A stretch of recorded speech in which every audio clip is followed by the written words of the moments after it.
आप पहले सर्च करो कि इसके अगेंस्ट में कितने केसेस हैं। अगर किसी बिल्डर के अगेंस्ट में बहुत सारे केसेस रेरा के अंदर है, मोर देन 100, भूल कर भी मत जाओ। अच्छा, जॉब मेरे हाथ में थी नहीं, क्योंकि मैं जॉब छोड़ चुकी थी। मैंने बहुत बार ऐसा किया कि बिना हाथ में आया जॉब छोड़ देती हूँ और फिर मैं सर पिटती, मैंने क्यों छोड़ने हैं, खर्चे कौन देंगे, हम कभी EMI कैसे जाएगी। गाड़ी उसने निकाली और मैं ऐसे करके बिल्कुल विंडो साइड में से बैठ गई, इधर वो ड्राइवर बैठा हुआ है। थोड़ी देर में मैं रियलाइज करती हूँ भाई गाड़ी की स्पीड बहुत धीरे हो गई है, मैं 20-25 की स्पीड और सर्विस लेन में चल रही, हाईवे पे है ही नहीं। तो मैंने ऐसे बैग ऐसे टांग करके ऐसे बैठी थी, क्योंकि आदत थी, बैग मतलब बसेस में जाते थे, कैब्स में जाते तो ऐसे बैग करके बैठती थी। और मैंने इधर से खिड़की से ऐसे देखा तो ही वॉज मास्टरबेटिंग। जब मैं गई ना, भावना से चला नहीं जा रहा था, लिटरली सीढ़ियाँ चढ़ने के लिए तो मुझे एक पैर रख के दूसरे पैर फिर ऐसे ऐसे करके चढ़ पा रही थी मैं। और वहाँ पे क्या मतलब बढ़िया शक्ति है, जब मैं महाकाल के दर्शन करके निकली हूँ, मैं दौड़ रही थी।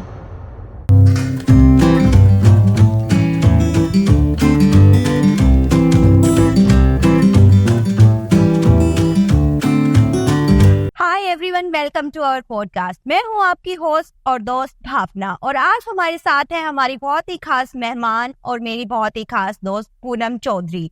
और इनकी कहानी बहुत ही इंटरेस्टिंग है, जो कि आपको हमारे आज की पॉडकास्ट में पता चलेगा।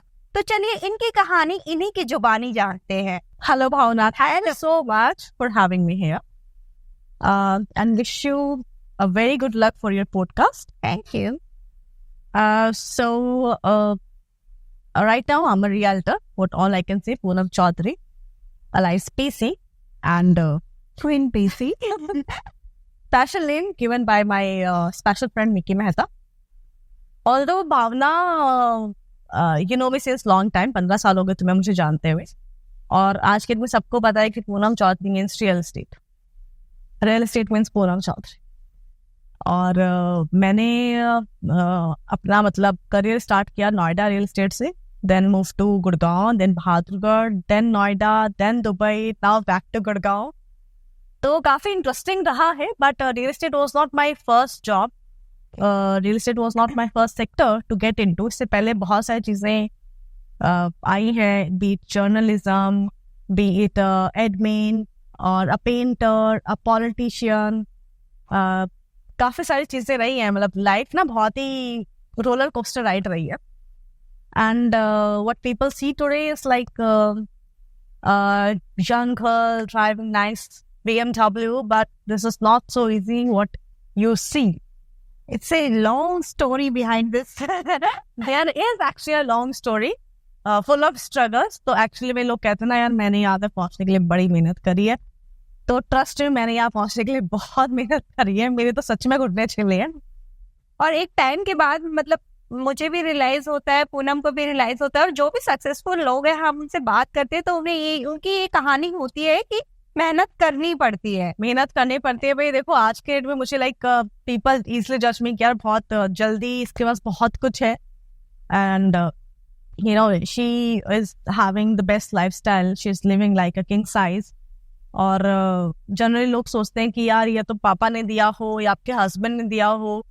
एक women being a women and self dependent होना with all this luxuries is really not that easy.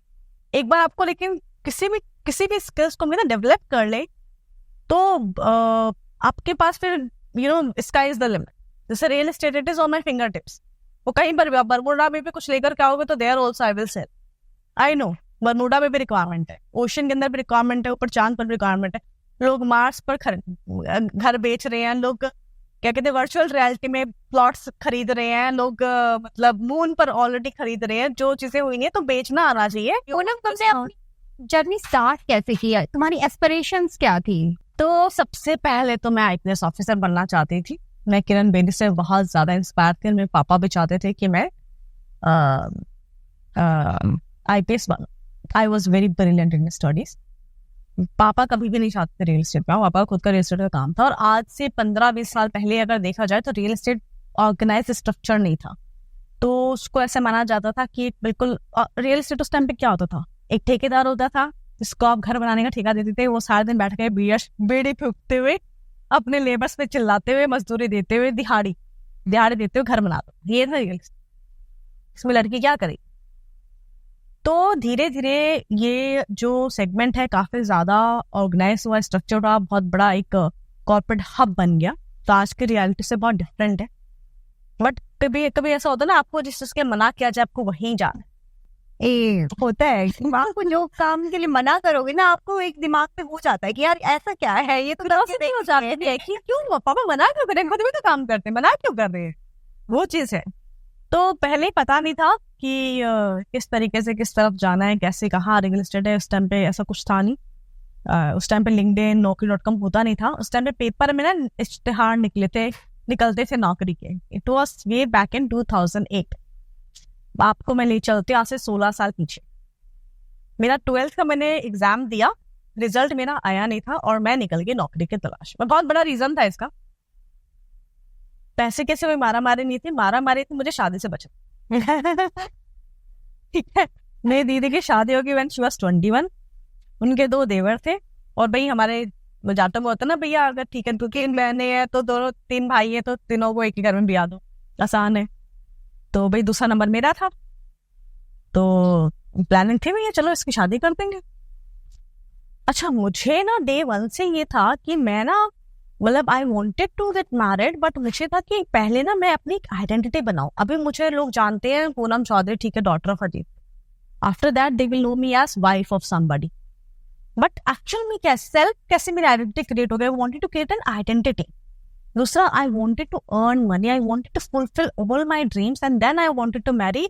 I wanted to marry whom I love, not because of financial stability or anything। क्योंकि उस time पे देखो यही होता था, अभी financial stability के लिए आज से 15-20 साल पहले लोग शादी करा दिया करते थे। लड़की 20-21 की उसकी शादी करा देते थे। लड़का कमाऊ होना चाहिए, बस सिगरेट दारू बीड़ी ना पिए, कमाऊ होना चाहिए। लॉयल्टी तो उस टाइम पे कोई दूर दूर तक देखता नहीं था, 3 चीजें देखते थे, ठीक है। और ऐसे रिश्ते आते थे, लड़का बहुत शरीफ है जी, दारू सिगरेट के तो हाथ नहीं लगा। लड़का सही पहले में दारू सिगरेट नहीं पीता हाथ। अच्छा, उससे बचने के लिए मैंने कहा भाई घर में शक्ल दिखाई देगी तो शादी हो गई। मैक्सिमम देख लो लड़कियों की जो घर में बैठी हो जाती, शक्ल दिखाई देती है, उनकी शादी हो जाती है। तो मैं निकल गई। अब पहले जॉब मुझे मिलती है भिकाजी कामा प्लेस में, कंप्यूटर ऑपरेटर की, और 3200 मेरी सैलरी। अब भाई वो एक होता ना भाई 17-18 साल की, मेरी नीचे एक आंटी रहती थी हमारे बिल्डिंग में, 2nd फ्लोर पे थे, 1st फ्लोर पे। तो उसने कहा पूनम तो मतलब पागल है क्या, तो नौकरी के लिए जाएगी, शक्ल देखिए इतनी छोटी सी मासूम से बच्चे, बचपना दिखता है आपके चेहरे पे। And she was a चब्बी girl, very चब्बी girl. I was like almost 80-85 kgs। बिल्कुल जो होता है ना, मतलब पढ़ाओ के बच्चे होते हैं, मोटे से, क्यूट से, चश्मुश, ऐसी थी मैं। और मैं निकल गई नौकरी। You used to wear specs also। हाँ, तो 7वां या 8वां दिन था और जी मेरे मैनेजर ने जो है मेरे साथ ही मोलेस्टेड में, ही टच्ड मी इनअप्रोप्रिएटली, और मैं बहुत घबरा गई कि भाई ये क्या है। तो उसने बोला कि तुम ना देखो मेरी बातों को मान जाओ, मैं जो भी कर रहा हूँ उसको एक्सेप्ट कर लो, तुम्हें तो मैं रानी बना के रखूंगा। भाई हम तो नौकरी करना इसलिए चाहते थे because I wanted to marry somebody with love. मतलब मैं सारी चीजें अपनी कैलिबर पे कमाना चाहती थी। और मुझे डे 1 से ऐसा लगता था कि जितना अगर एक लड़का मेहनत करके आगे बढ़ सकता है तो लड़की भी बढ़ सकती है।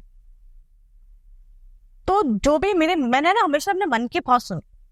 लोगों ने कहा भी है थोड़ी सी पागल है, मन की बहुत सुनती है, लेकिन मुझे लगता है कि मन की आवाज ना भगवान की आवाज होती है। मैंने मन की सुनी, मैंने नौकरी छोड़ी। अच्छा, घर पे नहीं बताया कि क्या हुआ मेरे साथ, पता चलता अगले दिन ही बांध देते। घर पे तो बता ही नहीं सकते थे ना, वो वेट कर रहे थे। तेरी गलती है, भेजा किसने था नौकरी के लिए।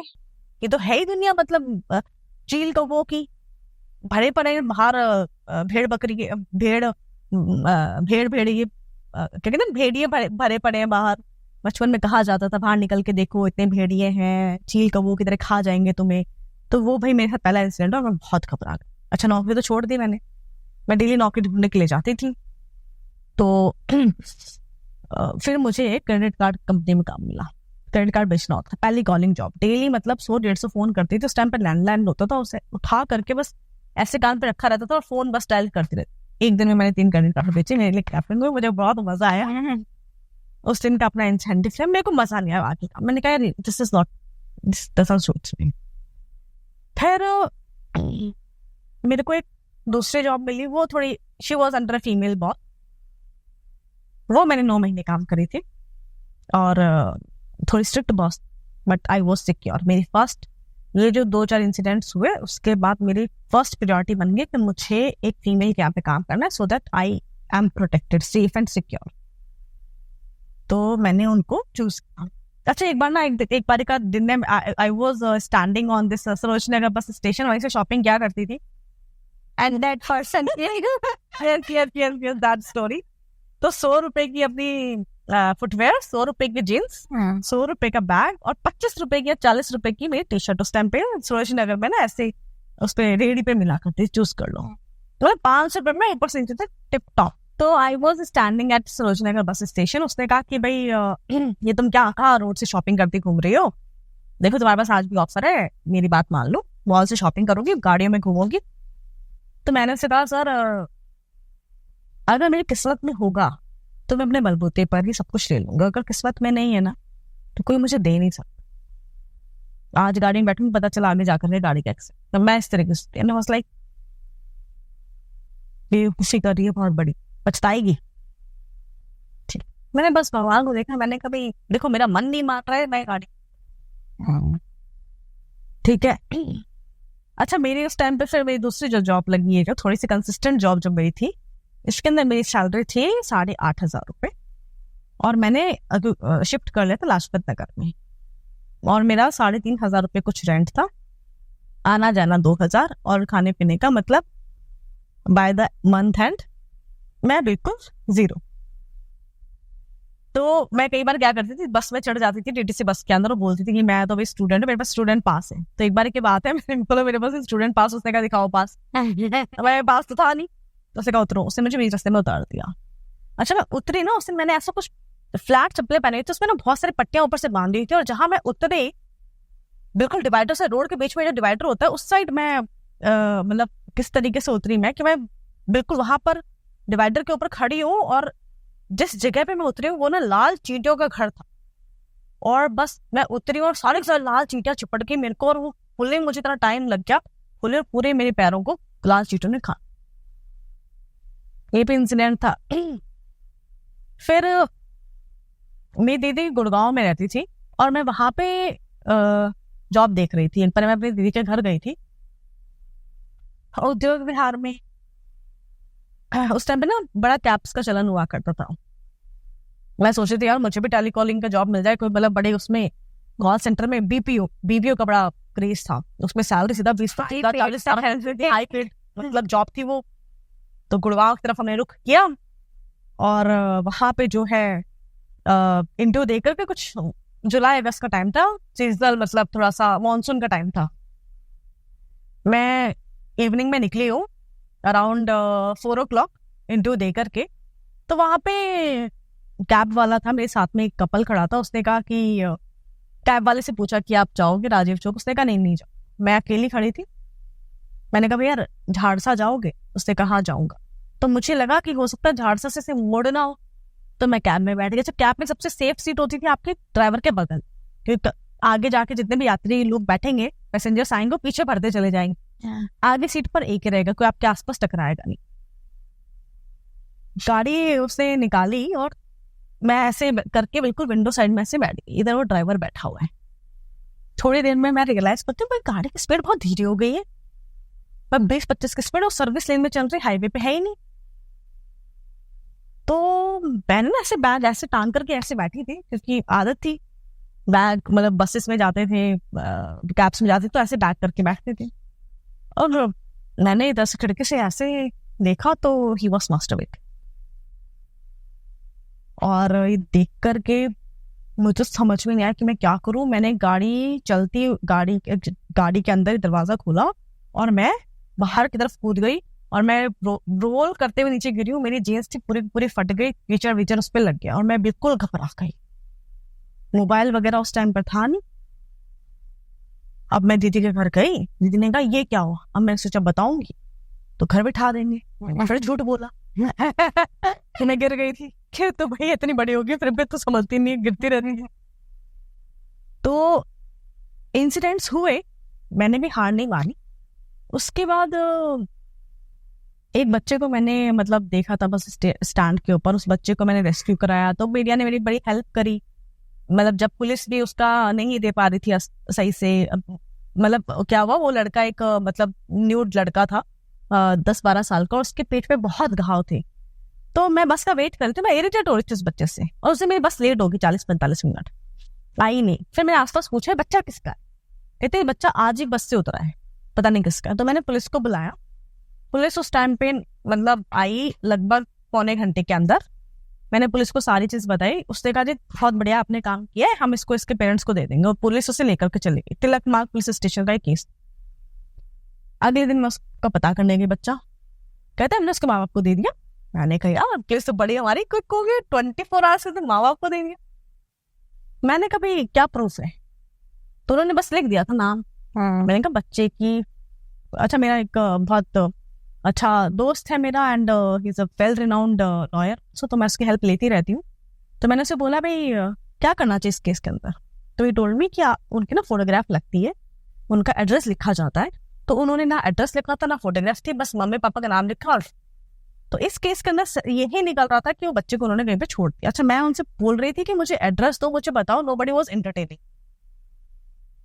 तब फिर मैंने न्यूज चैनल में फोन किया, 3-4 न्यूज चैनल्स को फोन किया, चीज बताई, तो उन लोगों ने कवर किया इस न्यूज को। और मैं बड़ी मतलब खुश हुई कि जहाँ पे पुलिस आपको इंसाफ नहीं दिलाती, मीडिया इंसाफ दिलाते, तो मैंने कहा चलिए जर्नलिस्ट बन।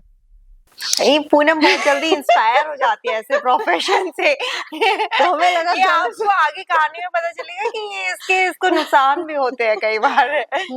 बड़े भुगते हैं नुकसान तो मैंने। तो मैंने कहा जर्नलिस्ट बन। तो भाई हमने जर्नलिस्ट की तरफ रुख किया। अब जर्नलिज्म की तरफ रुख किया, उसमें भी कौन से स्पेशल इन्वेस्टिगेशन टीम, जिसमें हम लोग स्टिंग ऑपरेशन किया करते थे लोगों का। उसमें हम लोगों ने, मैं और I was working with news 24 पहली जॉब में, और वहां पे हमने कुछ लोगों का स्टिंग ऑपरेशन किया। उनको सजा तो हो गई, लेकिन बाद में जो मेरी फ्रेंड थी नम्रता, उसको और उसके बॉयफ्रेंड को स्कूटी पे पकड़ लिया, उनको हेलमेट से बहुत मारा, दोनों हॉस्पिटलाइज्ड हो गए। Boy I think boy died. मैंने तो अपना कलर वलर सब चेंज किया, बालों का चश्मा चेंज किया, बिल्कुल येलो कलर, पूरे बाल येलो करा लिया, मैं बिल्कुल underground, it was very risky. उसके बाद में जो दूसरी इंसिडेंट था वो ये था कि मैंने कुछ कॉर्पोरेट्स का जो स्टिंग ऑपरेशन किया था, उसके अंदर आउट ऑफ 10 सिर्फ एक कंपनी को छोड़ दिया, उन्होंने दिखाया नहीं। मैंने कहा इसका क्यों नहीं दिखाया, कहते बिकॉज हमें बहुत ज्यादा रेवेन्यू जनरेट करके देते हैं, we can not run anything against them. मैंने कहा even if they are doing wrong, कहते नो, जो आपको एडवर्टीजमेंट दे रहा है, रेवेन्यू जनरेट करके दे रहा है, उस कंपनी के अगेंस्ट आप कुछ नहीं चला सकते। तो ये सच है कि न्यूज चैनल की भी अपनी कुछ प्रेफरेंस है, एवरीथिंग इज पेड। देखो न्यूज चैनल में आप जो भी एवरी न्यूज चैनल की सैलरीज कैसे निकलती है, कॉर्पोरेट्स उनको पैसा देते, तो वो उन कॉर्पोरेट्स के अगेंस्ट में नहीं चलाते। अब आपने 2 चैनल्स पे अपने एड चला ली, तीसरे पे नहीं करें, तीसरे वाले आपके पीछे पड़ जाएंगे जब तक आप उनका मुंह बंद करने के लिए उन्हें पैसे नहीं दो। तो बेसिकली ये जो मीडिया चैनल्स अपने आए थे जिससे मैं इतनी इंस्पायर हुई थी, बहुत जल्दी मुझे मतलब इनसे ना घिन आने लगी, बिकॉज दे आर फेक। दिखाते हैं, हम सच बोलते हैं, जस्टिस करते हैं, बट वो सिर्फ उसके लिए करते हैं जो इन्हें पैसे नहीं दे पाते। जो इन्हें पैसे देता है वो तो उसके अगेंस्ट में कुछ नहीं बोलते। मेरे पर्सनल मतलब I have done diploma from PTU, उसमें से मैंने किया हुआ है, और मैंने काफी सारी सेंसिटिव इन्फॉर्मेशन के ऊपर काम किया था, सेंसिटिव रिपोर्ट्स बनाई थी, कोल स्कैम के ऊपर मैंने काम किया था, जो कभी नहीं चलाई गई है। हाँ मोदी सरकार आई है, एक एक करके सब एक्सपोज हो रहे हैं। बट पुनः मैंने देखा जैसे कि कुछ सेलिब्रिटी है, उनकी न्यूज ये एकदम से चलाते हैं और एकदम से बंद भी कर देते हैं, तो ये इनका एक मनी जनरेट करने का एक इट इज देयर हाइप। आप देखोगे एकदम से न्यूज चली है और वो कहीं पर भी आपको नहीं मिलती है सर, क्योंकि जितना आप टाइम दोगे वो पैसा उतना बढ़ाते चले जाएंगे, और आज के डेट में ये बिल्कुल उनका बिजनेस बन। उसके बाद मैंने भाई छोड़ा, हमने जर्नलिज्म छोड़। During this time I met a person जो मतलब हैदराबाद की स्टील एंड आयरन कंपनी के ऑनर, तो वो मेरे कम्युनिकेशन स्किल्स से बहुत ज्यादा इंप्रेस हुए। तो उन्होंने कहा अपना, जब मैंने उन्हें कहा भाई I am looking for a job और नहीं है मेरे पास में, और भाई अपना तो खर्चा चलता था, मतलब अपनी मतलब अर्निंग के ऊपर, जॉब नहीं है, कैसे मैं रेंट दूंगी, क्या करूंगी। अच्छा, मुझे सिर्फ एक डर लगता था, मेरी जो सबसे बड़ी मोटिवेशन थी वो शादी से बचना थी कि घर वापस गई नहीं कि उन्होंने शादी करी नहीं। तो इसलिए मेरे को पूरी मेहनत करनी थी, सारे घोड़े खोलने थे। और मेरे पापा ने मुझे ना एक ऐसा मतलब मंत्र बता रखा था, कहते ना एक कुछ ऐसी चीजें होती है, कुछ ऐसे स्टेटमेंट्स होते हैं आपके पेरेंट्स की, आपके गुरु की, आपके टीचर की, आपके फ्रेंड्स की, जो बैठ जाती है मन में। तो मेरे पापा ने ना बचपन से कहते थे कि बेटा इज्जत कमाओ, पैसा तो कोई बाजार में भी जाके बाजारों भी कमा सकते, इज्जत कमाओ। There is no life without respect. आप इज्जत के साथ में इज्जत की 2 रोटी खा करके आप जी सकते हो, लेकिन आप बिना इज्जत के ना पकवान खा करके भी जी नहीं सकते। और वो मुझे by the time I was growing, मुझे पता चला, जितना मैं बड़ी हुई, मैच्योर है, मुझे पता चला कि how important your respect is. लोग सुसाइड करते, सब कुछ होता है उनके पास में, बड़ी बड़ी जो एक्ट्रेसेस हम देखते हैं, हम लोग सोचते हैं इसके पास किस चीज की कमी, उसके पास रिस्पेक्ट की कमी थी, इसलिए वो लोग नहीं जब को आईने में देख पाते हैं तो दे किल देमसेल्व्स। तो उसके बाद इन्होंने जो बॉस थे उस कंपनी के, इन्होंने मुझे कहा कि आप बिजनेस डेवलपमेंट मैनेजर के लिए जो है ना अप्लाई करो, आप आओ। मैं गई, इन्होंने मुझे पीटीएम की पोस्ट दे दी। अच्छा, वो ना जैन थे, बहुत मानते थे जैन, बस उनके गुरुजी थे, उसको बुलाया कि देखो हमने नई हायरिंग करी है, इसको इसका हाथ देखो जरा, बताओ क्या है क्या नहीं। By that time I was 21। अब 3 साल हो चुके थे मुझे धक्के खाते हुए, और 0 बैंक बैलेंस था मेरा, उधारी थी बस दोस्तों की। ये जो पुराने दोस्त थे मेरे, कुछ पूजा, अमर, ये वही लोग हैं जो 10-10 रुपए मुझे उधार देते थे किराए के लिए, आने जाने के लिए। तो आज भी मेरे ये दोस्त हैं और हमेशा इनको मानती रहूंगी मैं। उस टाइम पर ये मेरे साथ है जब मेरे पास लिटरली ये स्टेज होती थी कि मेरे पास शक्करकंदी खाने के लिए 10 रुपए नहीं होते थे। तो इन्होंने अपने जैन को बुलाया, पंडित जी को बुलाया, उन्होंने मेरा हाथ देखा और उन्होंने कहा कि इसको ना सबसे बड़ी पोजीशन, तो after you she should be there. तो वो क्योंकि मेन हमारा कॉर्पोरेट ऑफिस था हैदराबाद में, यहाँ पे ब्रांच ऑफिस था कोटला मुबारकपुर में, they had given me the position of CEO. 21 years की एज में सीईओ दूसरे की कंपनी में, अपने पापा की कंपनी में तो कोई भी सीईओ बन जाए दूसरे की कंपनी में। अब ये मिराकल दास शनिदेव जी का, ठीक है, गुरु है वो मेरे राशि के। तो उनकी कंपनी थी आयरन स्टील की, तो टीएमटी बार, एंगल चैनल, बीम बेचने की। तो उन्होंने मुझे टारगेट दिया था जी 1000 मेट्रिक टन आपको सेल करना। मैंने कहा जी 1000 मेट्रिक टन? मैंने कहा 1 मेट्रिक टन में कितने किलो होते हैं हमें क्या पता मेट्रिक टन क्या होता है, कितने किलो, एक मेट्रिक टन में 1000 किलो। तो मैं कैलकुलेट करने लगी, इतने लाखों, सर इतने लाखों किलो तो मैं कैसे नहीं बेच सकती। नहीं कोशिश करो, कोशिश करने वाले की हालत। अच्छा, अब मेरा पैकेज था भावना 40,000 रुपए, ड्राइवर, गाड़ी, बढ़िया। अब मैं घर वापस गई और ना जाऊं की तरह रहने लगी। मेरे को क्या हाँ बे इसने कुछ किया ना करते करते मैंने 24 घंटे अपने उसके अंदर दिए, वर्क के अंदर दिए। कब गाड़ी आ रही है, ट्रक आ रहा है, लोड हो रहा है, अनलोड। उस टाइम सी फॉर्म बड़ा चला करता था, सी फॉर्म का कहीं पे क्लेश है, कहीं पे चलान, कहीं पे कुछ है। पहला चलान, पहला बे मैंने खुद ने अपने हाथों से बनाया था, and with in 7 months I have sold 1000 metric.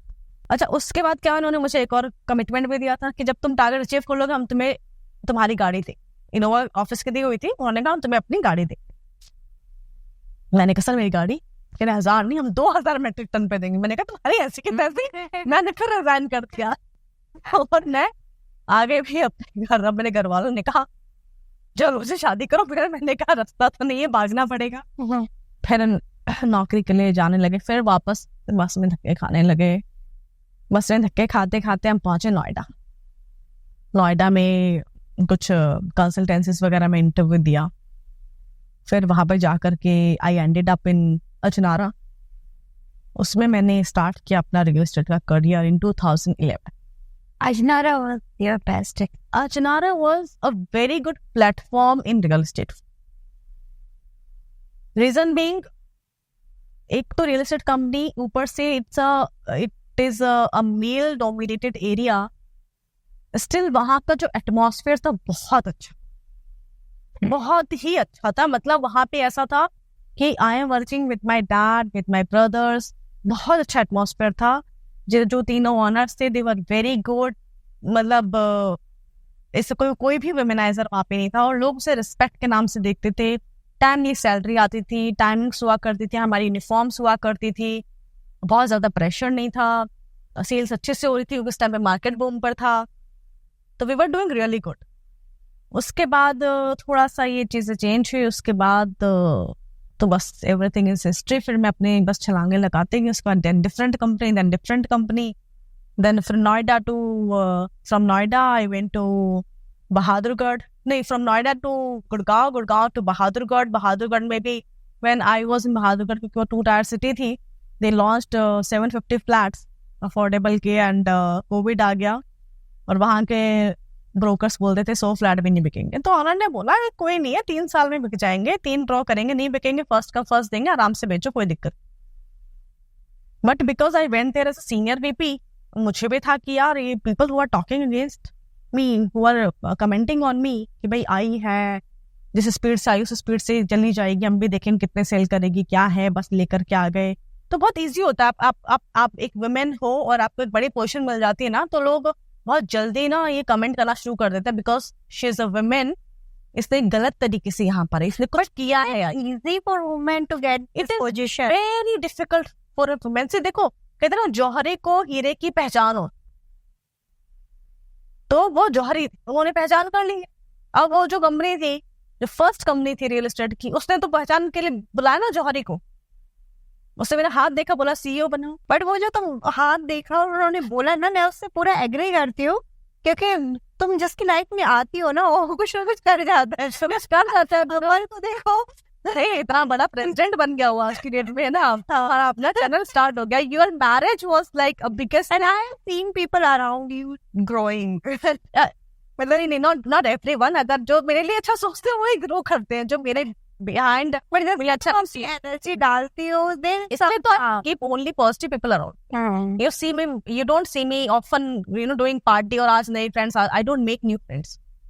मतलब क्योंकि बहुत मुश्किल से आपको एक नए लोग, अच्छे लोग मिलते हैं, तो you use your energy for their growth. मैंने कभी खुद से पंडित को अप्रोच किया है कि मैं खुद का जानूं कि क्या है? हाँ, मैंने बहुत बार किया है। मैं बीच में मेरे महाकाल गई थी, मैं महाकाल उज्जैन जब मैं गई थी, बहुत मतलब महाकाल उज्जैन की मैं कहानी बताती हूँ। वहाँ पे मेरा अभी ना लाइक 31 दिसंबर 2024 में मैं गिर गई थी, और 2-4 बार गिरने की वजह से मेरे यहाँ पे नी में इंजरी हो गई थी, बहुत सीवियर इंजरी हो गई थी, जो मुझे पहले लगा कि प्लास्टर है, लेकिन प्लास्टर नहीं था ये। तो उन्होंने कहा MRI करेंगे, शायद आपका लिगमेंट टिश्यू ब्रेकडाउन हो गया है और उसकी सर्जरी हो। अच्छा, जॉब मेरे हाथ में थी नहीं, क्योंकि मैं जॉब छोड़ चुकी थी। मैंने बहुत बार ऐसा किया कि बिना हाथ में आया जॉब छोड़ देती हूँ, और फिर मैं सर पिटती, मैंने क्यों छोड़ दिया, खर्चे कौन उठेंगे, हम मेरी EMI कैसे जाएगी। और लगता है कि मैंने ना जीवन में बहुत बुरा ऐसा किया, और ये कम से कम मैंने 10 बार किया है। But luckily you have good friend. लेकिन हमेशा आई हैव गुड फ्रेंड्स, मेरे को अपने फ्रेंड्स का सपोर्ट रहता है, they are my like the backbones. मतलब मैंने कहते ना चुन चुन करके मैंने हीरे अपनी लाइफ में लगा रखे से ये एक अंगूठी है, इसमें जो हीरे लगे हुए हैं, इसी तरीके से मेरी लाइफ के अंदर मेरे दोस्त मेरे हीरे हैं, and you are one of them. जिसने मुझे इलेक्शन के टाइम भी कहा था कि देखो मैं मेरे पास 40,000 की इनकम है, लेकिन 25,000 मैं तुम्हारा डेफिनेटली दे दूंगी। दैट ऑल आई रिमेम्बर, कि उस टाइम पे जरूरत नहीं पड़ती है, लेकिन एक कोई ऐसा कहने के लिए मिल जाए कि आई एम देयर। सो हुआ ये कि जब मेरा ये इंजरी हो गया, और उस टाइम पे उसने कहा कि आपको सर्जरी करानी पड़ेगी, और मुझे समझ में नहीं आता क्या होगा। अब चलो मेरा एक फ्रेंड है विक्रम, वो उसको महाकाल जाना था, उसने कोई प्रार्थना करी थी, वो किसी केस में जेल चला गया, तो बाहर आया, उसने महाकाल जाना है, पीसी चलेगी महाकाल। मैंने कहा बिल्कुल चलेंगे महाकाल, को नहीं, बिल्कुल मना नहीं कर सकते। वहां गए, जब मैं गई ना, भावना मुझसे चला नहीं जा रहा था, लिटरली सीढ़ियां चढ़ने के लिए तो मुझे एक पैर रख के दूसरे पैर फिर ऐसे ऐसे करके चढ़ पा रही थी मैं। और वहां पे क्या मतलब बढ़िया शक्ति है, जब मैं महाकाल के दर्शन करके निकली हूँ, मैं दौड़ रही थी, लिटरली आई वाज रनिंग। वहां पे मुझे एक पंडित जी मिले, हम पंडित जी के साथ कचौरी खाने के लिए बैठे, तो वहां पे एक और ज्योतिषी थे, वो वैसे जेई भी हैं, और उन्होंने बहुत अच्छी चीजें बताई, और मैं अपने बारे में पूछती रहती हूँ कि क्या है क्या नहीं है। तो उन्होंने कहा शनि देव जी, हनुमान जी है, और किस तरीके से आपको अच्छा, कुछ लोग कहते हैं कि मेरी कुंडली के हिसाब से ड्रिंक करना मना है, नॉनवेज खाना मना है, तो इन चीजों को ना हमें करना चाहिए, अप्लाई करना चाहिए। दीज आर लाइक जैसे किसी को कैंसर है, किसी को शुगर है, तो उसके लिए मीठा खाना मना है, किसी को कोविड है तो उसको मतलब बाहर जाना मना है, किसी को जुकाम है तो ठंडा खाना मना है। तो इसी तरीके से हमारे प्लैनेट्स भी होते हैं कि अगर कोई दशा खराब है, कुछ आपको दोष है, तो उसके अकॉर्डिंगली कुछ चीजें आपके लिए प्रोहिबिटेड होती है, and you should not do that, you should not consume them. नहीं तो अगर सपोज आपको जुकाम है, आप ठंडा खाओगे तो बढ़ेगा ही।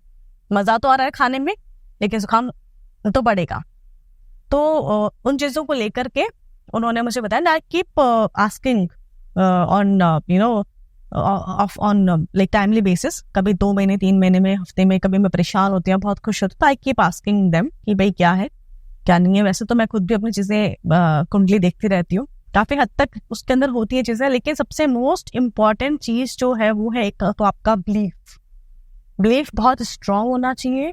दूसरा, एक सबसे बड़ी चीज तो मैंने हमने सीखी अभी रिसेंटली, कभी भी ना किसी की बुराई नहीं करते, क्योंकि आप अगर किसी की बुराई करते हो ना तो आप उसका बहुत भला करो। अगर किसी ने सपोज किसी ने मर्डर किया है और उसने बहुत बड़ा गुनाह कर दिया ये, और सपोज इसका दंड उसको 100 करोड़ से मिलेगा और 100 लोग बैठ करके उसकी बुराई करें, तो वो 0 हो जाएगा उसका दंड, क्योंकि सब में बट जाएगा।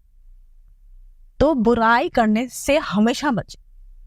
अभी कल परसों ही किसी ने ऐसे बात करने लगे किसी रियल्टर के बारे में, तो उसने कहा अच्छा उसके बारे में और बताओ। मैंने कहा गॉसिप करना है, लेकिन मैं ना बात नहीं कर सकती किसी के बारे में भी, क्योंकि अगर मैं किसी की बुराई आपको बताऊंगी तो मैं उसका दोष खत्म करूँ खुद के ऊपर ले, तो ये चीज हमें कभी नहीं करनी चाहिए।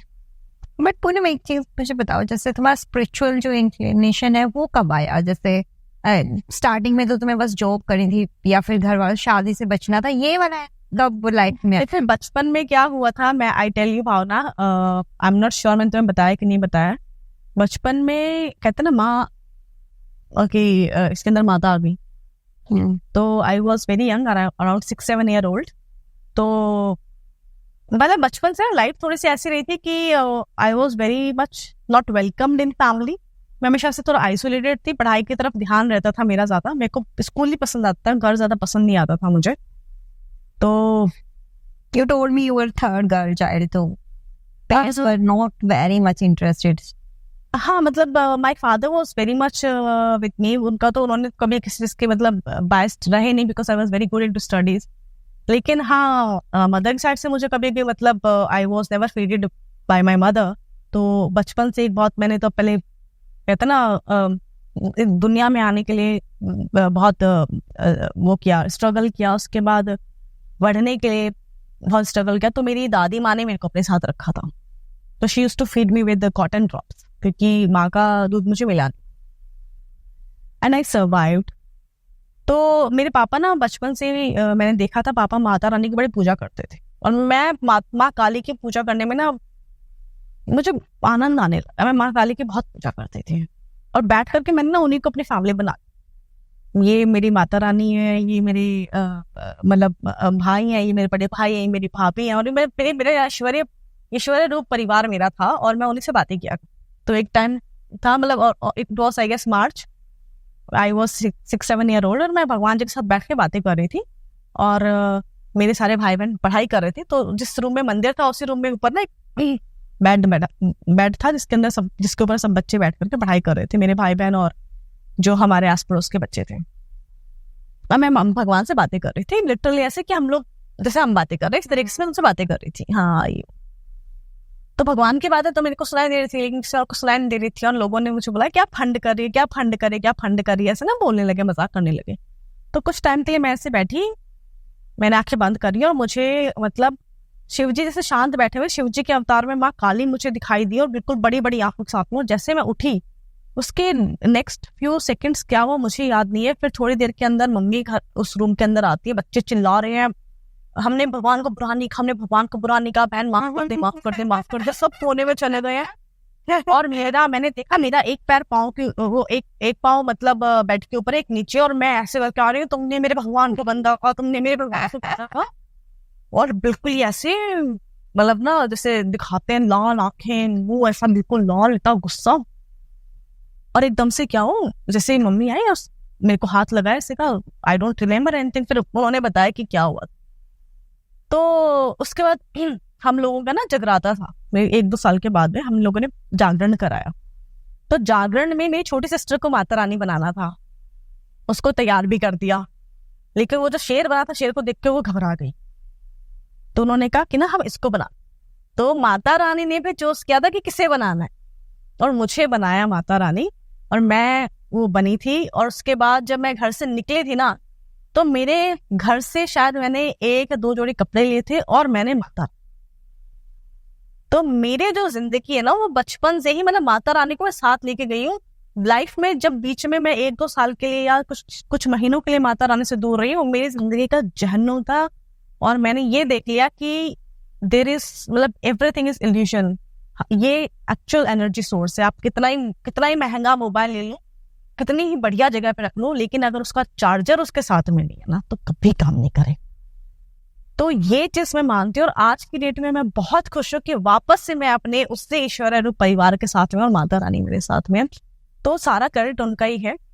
और ये ही मेरी पर्सनालिटी है जो लोगों को जनरली एज्यूम कर भी नहीं सकते कि ये लड़की ये सब बातें कर सकती है, who looks like a mod, ये तो पार्टियां करती होगी, रात को पिटती होगी, क्लब्स जाती होगी, और ये कहाँ भगवान जी की बातें कर रही है।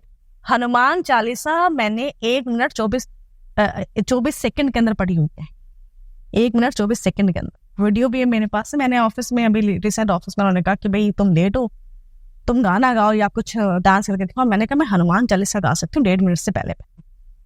और वो मैंने, लेकिन हनुमान चालीसा पढ़ने की एक तरीका होता है, सामने हनुमान जी की मतलब मूर्ति होनी चाहिए और आप मतलब एक सही पोजीशन में बैठ करके ये मतलब मंथन कर सकते हो। तो फिर वो चीज रही है, इस तरीके की मेरी जर्नी रही है।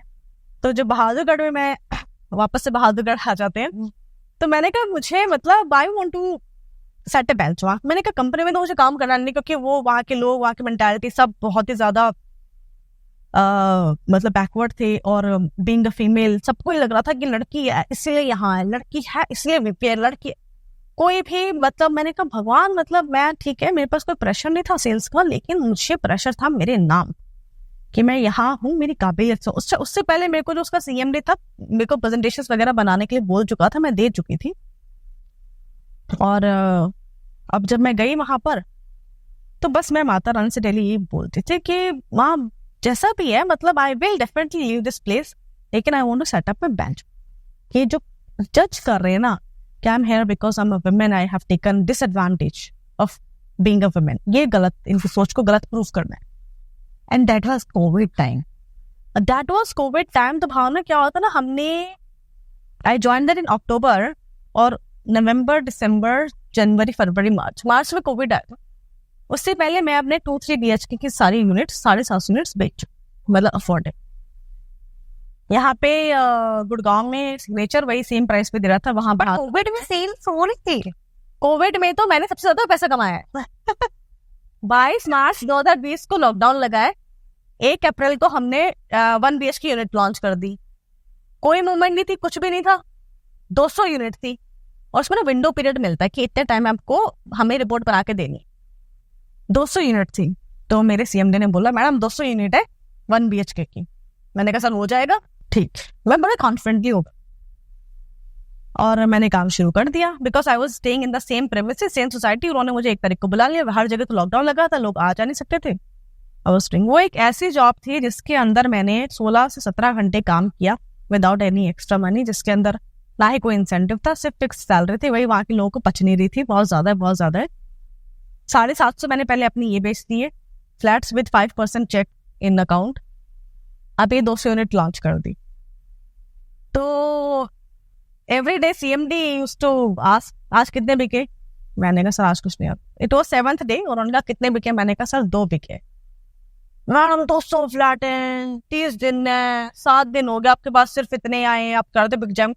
तो मैं ना बड़ा इरिटेट हो गई। मैंने कहा सर या तो मेरे से रिपोर्टिंग ले लो या मेरे से रिजल्ट ले लो। वो भी थोड़ा सा मुझे लगा ये, बिकॉज अब तक मैं आपको दे चुकी हूँ 2 BHK 3 BHK सब बेच चुकी हूँ। कोविड है, वेट एंड वॉच सब चले गए थे कि पैसा लगाए ना लगाए क्या है, सब सिचुएशन खराब हो गई थी। क्योंकि मुझे स्ट्रैटेजी बनाने के लिए मुझे टाइम से, जो टाइम मैं ले रही थी मैं स्ट्रैटेजी बनाने के लिए ले रही थी कि अब मेरे को नए इस पैंडेमिक को, इस आपदा को अपॉर्चुनिटी में कैसे बदलना है। तो उसके बाद उन्होंने मुझसे कहा कि 7 दिन हो गए, 2 चेक्स आए हैं, ऐसे कैसे चलेगा। मैं कहा सर या तो मुझसे आप रिपोर्टिंग ले लो डेली की, या फिर मुझसे रिटर्न। नहीं बिके तो चल मैं परेशान हूँ। मैं कहा सर नहीं बिके तो क्या करूँ, ऐसा करो आप मेरी 1 महीने की सैलरी रख ले। उन्होंने कहा नहीं 1 महीने की नहीं, मैं 3 महीने की सैलरी रखूंगा। मैं ऐसे कहते लेकिन रीजन है इसका, अगर बेच दिए तो 3 महीने की एक्स्ट्रा सैलरी दूंगा भी। 30 अप्रैल को 202 फॉर्म्स विद चेक उनके हाथ में थे और उन्होंने मुझे 3 महीने की एक्स्ट्रा सैलरी भी दी। तो that time I had proven to everybody, जितने भी लोग बात कर रहे थे ना, जो आपके बारे में जितने लोग कमेंट कर रहे हैं, जितने लोग अटकले लगा रहे हैं, जितने लोग गॉसिप कर रहे हैं, किसी को जवाब मत दो। The best way to answer is your success, the best revenge is massive success. सबके मुंह ऐसे सील हो गए थे, ये इस लड़की ने क्या कर। शुरू में जिस दिन मैं इंटरव्यू के लिए गई थी सीएमडी से मिलने के लिए, उनके एक पार्टनर थे, तो उन्होंने मेरे से पूछा कि एक स्क्वायर यार्ड में कितने फुट होते हैं। तो उस टाइम पे मैं इलेक्शन वाले जोन से निकली थी। आई prepared for 2019 elections for MLA candidate.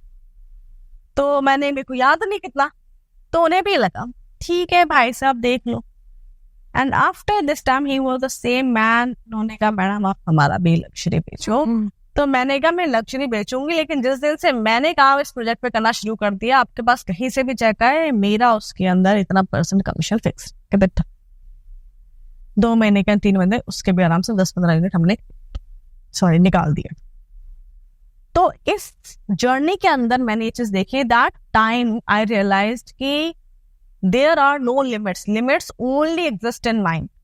मैंने लिमिट सोची ही नहीं, मुझे नहीं पता था कैसे होंगे सेल्स, मुझे नहीं पता था नया मार्केट है। जब नए मार्केट के लोग ही आपको बताएंगे कैसा मार्केट है, क्या चल रहा है, कहाँ किस चीज की डिमांड है, किस चीज की नहीं, ये सर्वे कराए जाते हैं। वहां पे मैंने सर्वे जब किया तो उन्होंने कहा मैडम 100 फ्लैट नहीं बिकेंगे, यहाँ पे तो 25 लाख एक्स्ट्रा देकर के बंदा घर ही ले लेगा, मतलब प्लॉट ले लेगा, अपना प्लॉट और अपना आसमान। उनको तो ये चीज चाहिए, उनको हाई राइज में लेकर के जाना इज वेरी डिफिकल्ट। और उसके बाद हमारा तो नाम बस हिस्ट्री में लिखा गया कि एक मोहतरमा आई थी और इस तरीके से बेचवाच करके चली गई। 7 महीने सब लोग कहते हैं कि छोड़ क्यों दिया उस कंपनी को, अब मैं क्या करती हूँ। उन्होंने छोड़ दिया क्योंकि उनका दूसरा प्रोजेक्ट आने में कम से कम 1 साल था। खाली नहीं बैठ सकती है लड़की। खाली नहीं बैठ सकती, तो मुझे बोलो कि ठीक है पैसे दे दो तब भी ये खाली नहीं बैठेगी। तुम बोलोगे भाई खाली बैठ जा, तुझे मैं महीने का मतलब 1 करोड़ दे दूं, मैं नहीं बैठ सकती। I just can't do. एक हफ्ते में ये पागल हो जाएगी। क्या हो रहा है? छुट्टी मिल जाए रेगुलरली बैक टू बैक तो मैं पागल हो जाती हूं। मेरे को डिप्रेशन हो जाता है यार, ऑफिस कब खुलेगा। तो वो बहादुरगढ़ था जिसके अंदर मैंने एक अपना बेंचमार्क सेट किया, छोड़ दी नौकरी। अच्छा वो भी मैंने अपनी नौकरी छोड़ी थी, वैसे तो मेरा प्लान था आराम से कोई दूसरी नौकरी हाथ में आएगी फिर छोड़ूंगी, लेकिन कुछ ऐसा इंसिडेंट हुआ कि मैंने उसको छोड़ दिया। मतलब एक्चुअली क्या है ना, देखो आप मेरे पास जैसे अशरार जैसी अच्छी कंपनीज के साथ भी मैंने काम किया है। Purvanchal was a very good company जिसके साथ मैंने काम किया है, वो दोनों ही बहुत बढ़िया कंपनीज के साथ मैंने काम किया है। और रियल एस्टेट एक ऐसा सेक्टर है जिसके अंदर आप जो करना चाहो कर सकते। It gives you everything, it gives you name, fame, money, it gives you infamous name, it gives you different kinds of names, it gives you comments, gossips, bad name. Is it give equal opportunity to girls? It is very much equal opportunity for women, but the thing is, देखो आपको सोचना पड़ेगा कि आपको एक female कब भूल जाना पड़ेगा कि यार फीमेल, आपको उसको एडिशनल कैसे यूज कर सकते। Being a female, how do I use myself? When I am with people, I believe that मेरी जो एक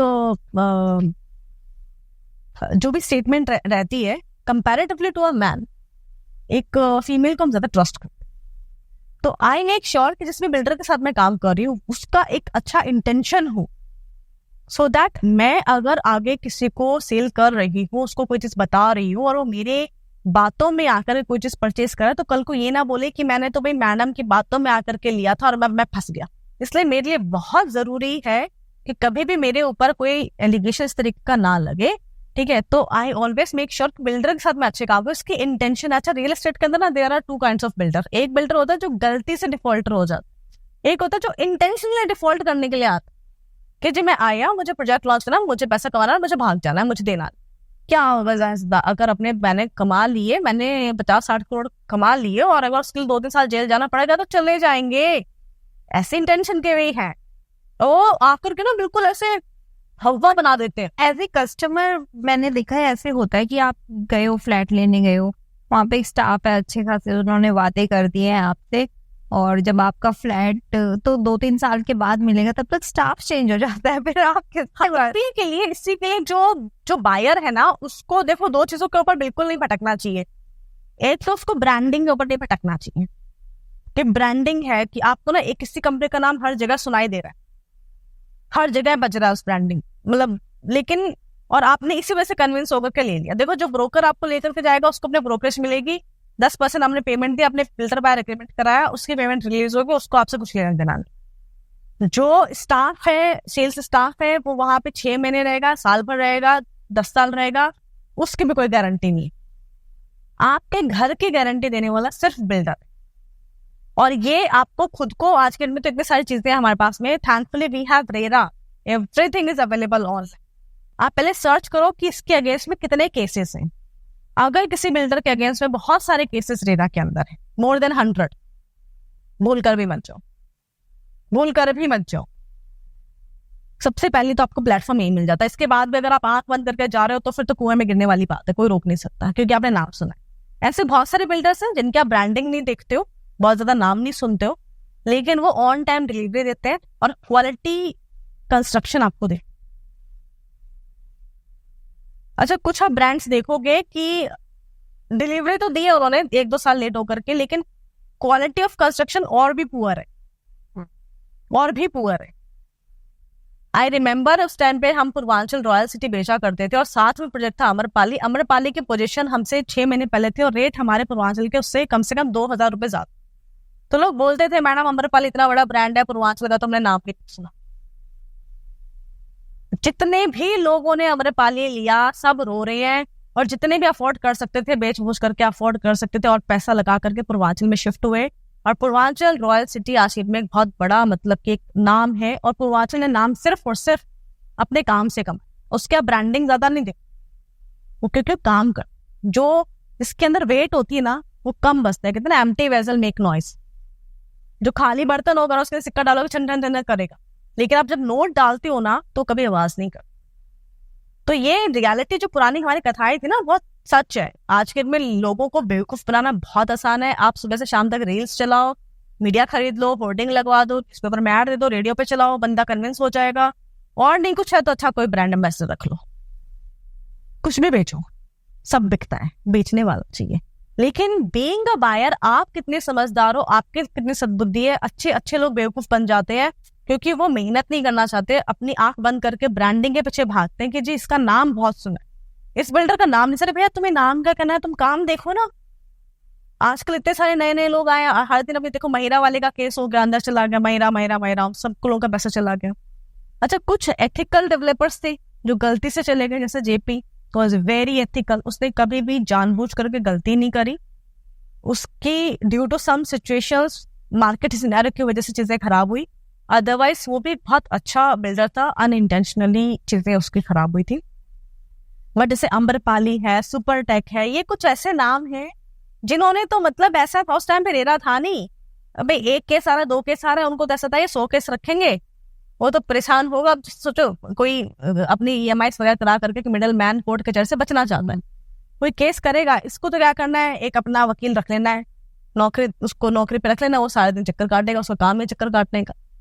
परेशान बायर होता। लेकिन हर चीज की ना अति होती, जब वो सीमा की अति हो जाती है ना तो फिर भूकंप आता है।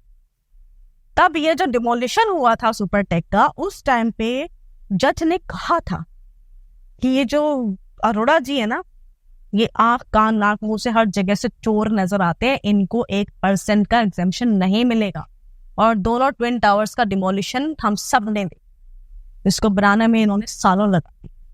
अरे करा लेंगे पास, लैंड आपका पास नहीं है, हाइट आपके पास नहीं है, बनाए जा रहे हो, कंस्ट्रक्शन करे जा रहे हो कि एक बार पर बन गया तो कौन ही तोड़ने आ रहा है। ये assumption थी, कॉन्फिडेंस, ओवर कॉन्फिडेंस। करा लेंगे पास, पैसा देगा अपना, हो क्या। तो ये रियल एस्टेट के अंदर एक बहुत बड़ा फैक्टर है। आज के में रियल एस्टेट जो इतना बूम पर है, ये भी मैंने देखो 2016 में जब आपका डिमोनेटाइजेशन आया था, रेरा आया था, उस टाइम पे मार्केट बिल्कुल श्रंक हो गया था। उस टाइम पर भी मैं मार्केट के अंदर थी, 2011 में बूम पर था, वो भी देखा है। और फिर थोड़ा आपका स्लो डाउन 2016-17 स्लो डाउन, फिर कोविड में तो मैंने कहा था कि भाई real estate is the only asset people will buy and ये जाएगा ऊपर, बिल्कुल बूम करेगा। लोग कहते थे रियल एस्टेट खत्म हो गया। जब मैं फोन करती थी लोगों को, अरे मैडम क्या खरीद ले, रियल एस्टेट तो खत्म ही हो गया। तो उन्हें समझाया रियल एस्टेट खत्म हुआ है। कौन सा? कमर्शियल। पहले ना कहा जाता था एक दुकान लो, एक दुकान 4 घर खरीदती है।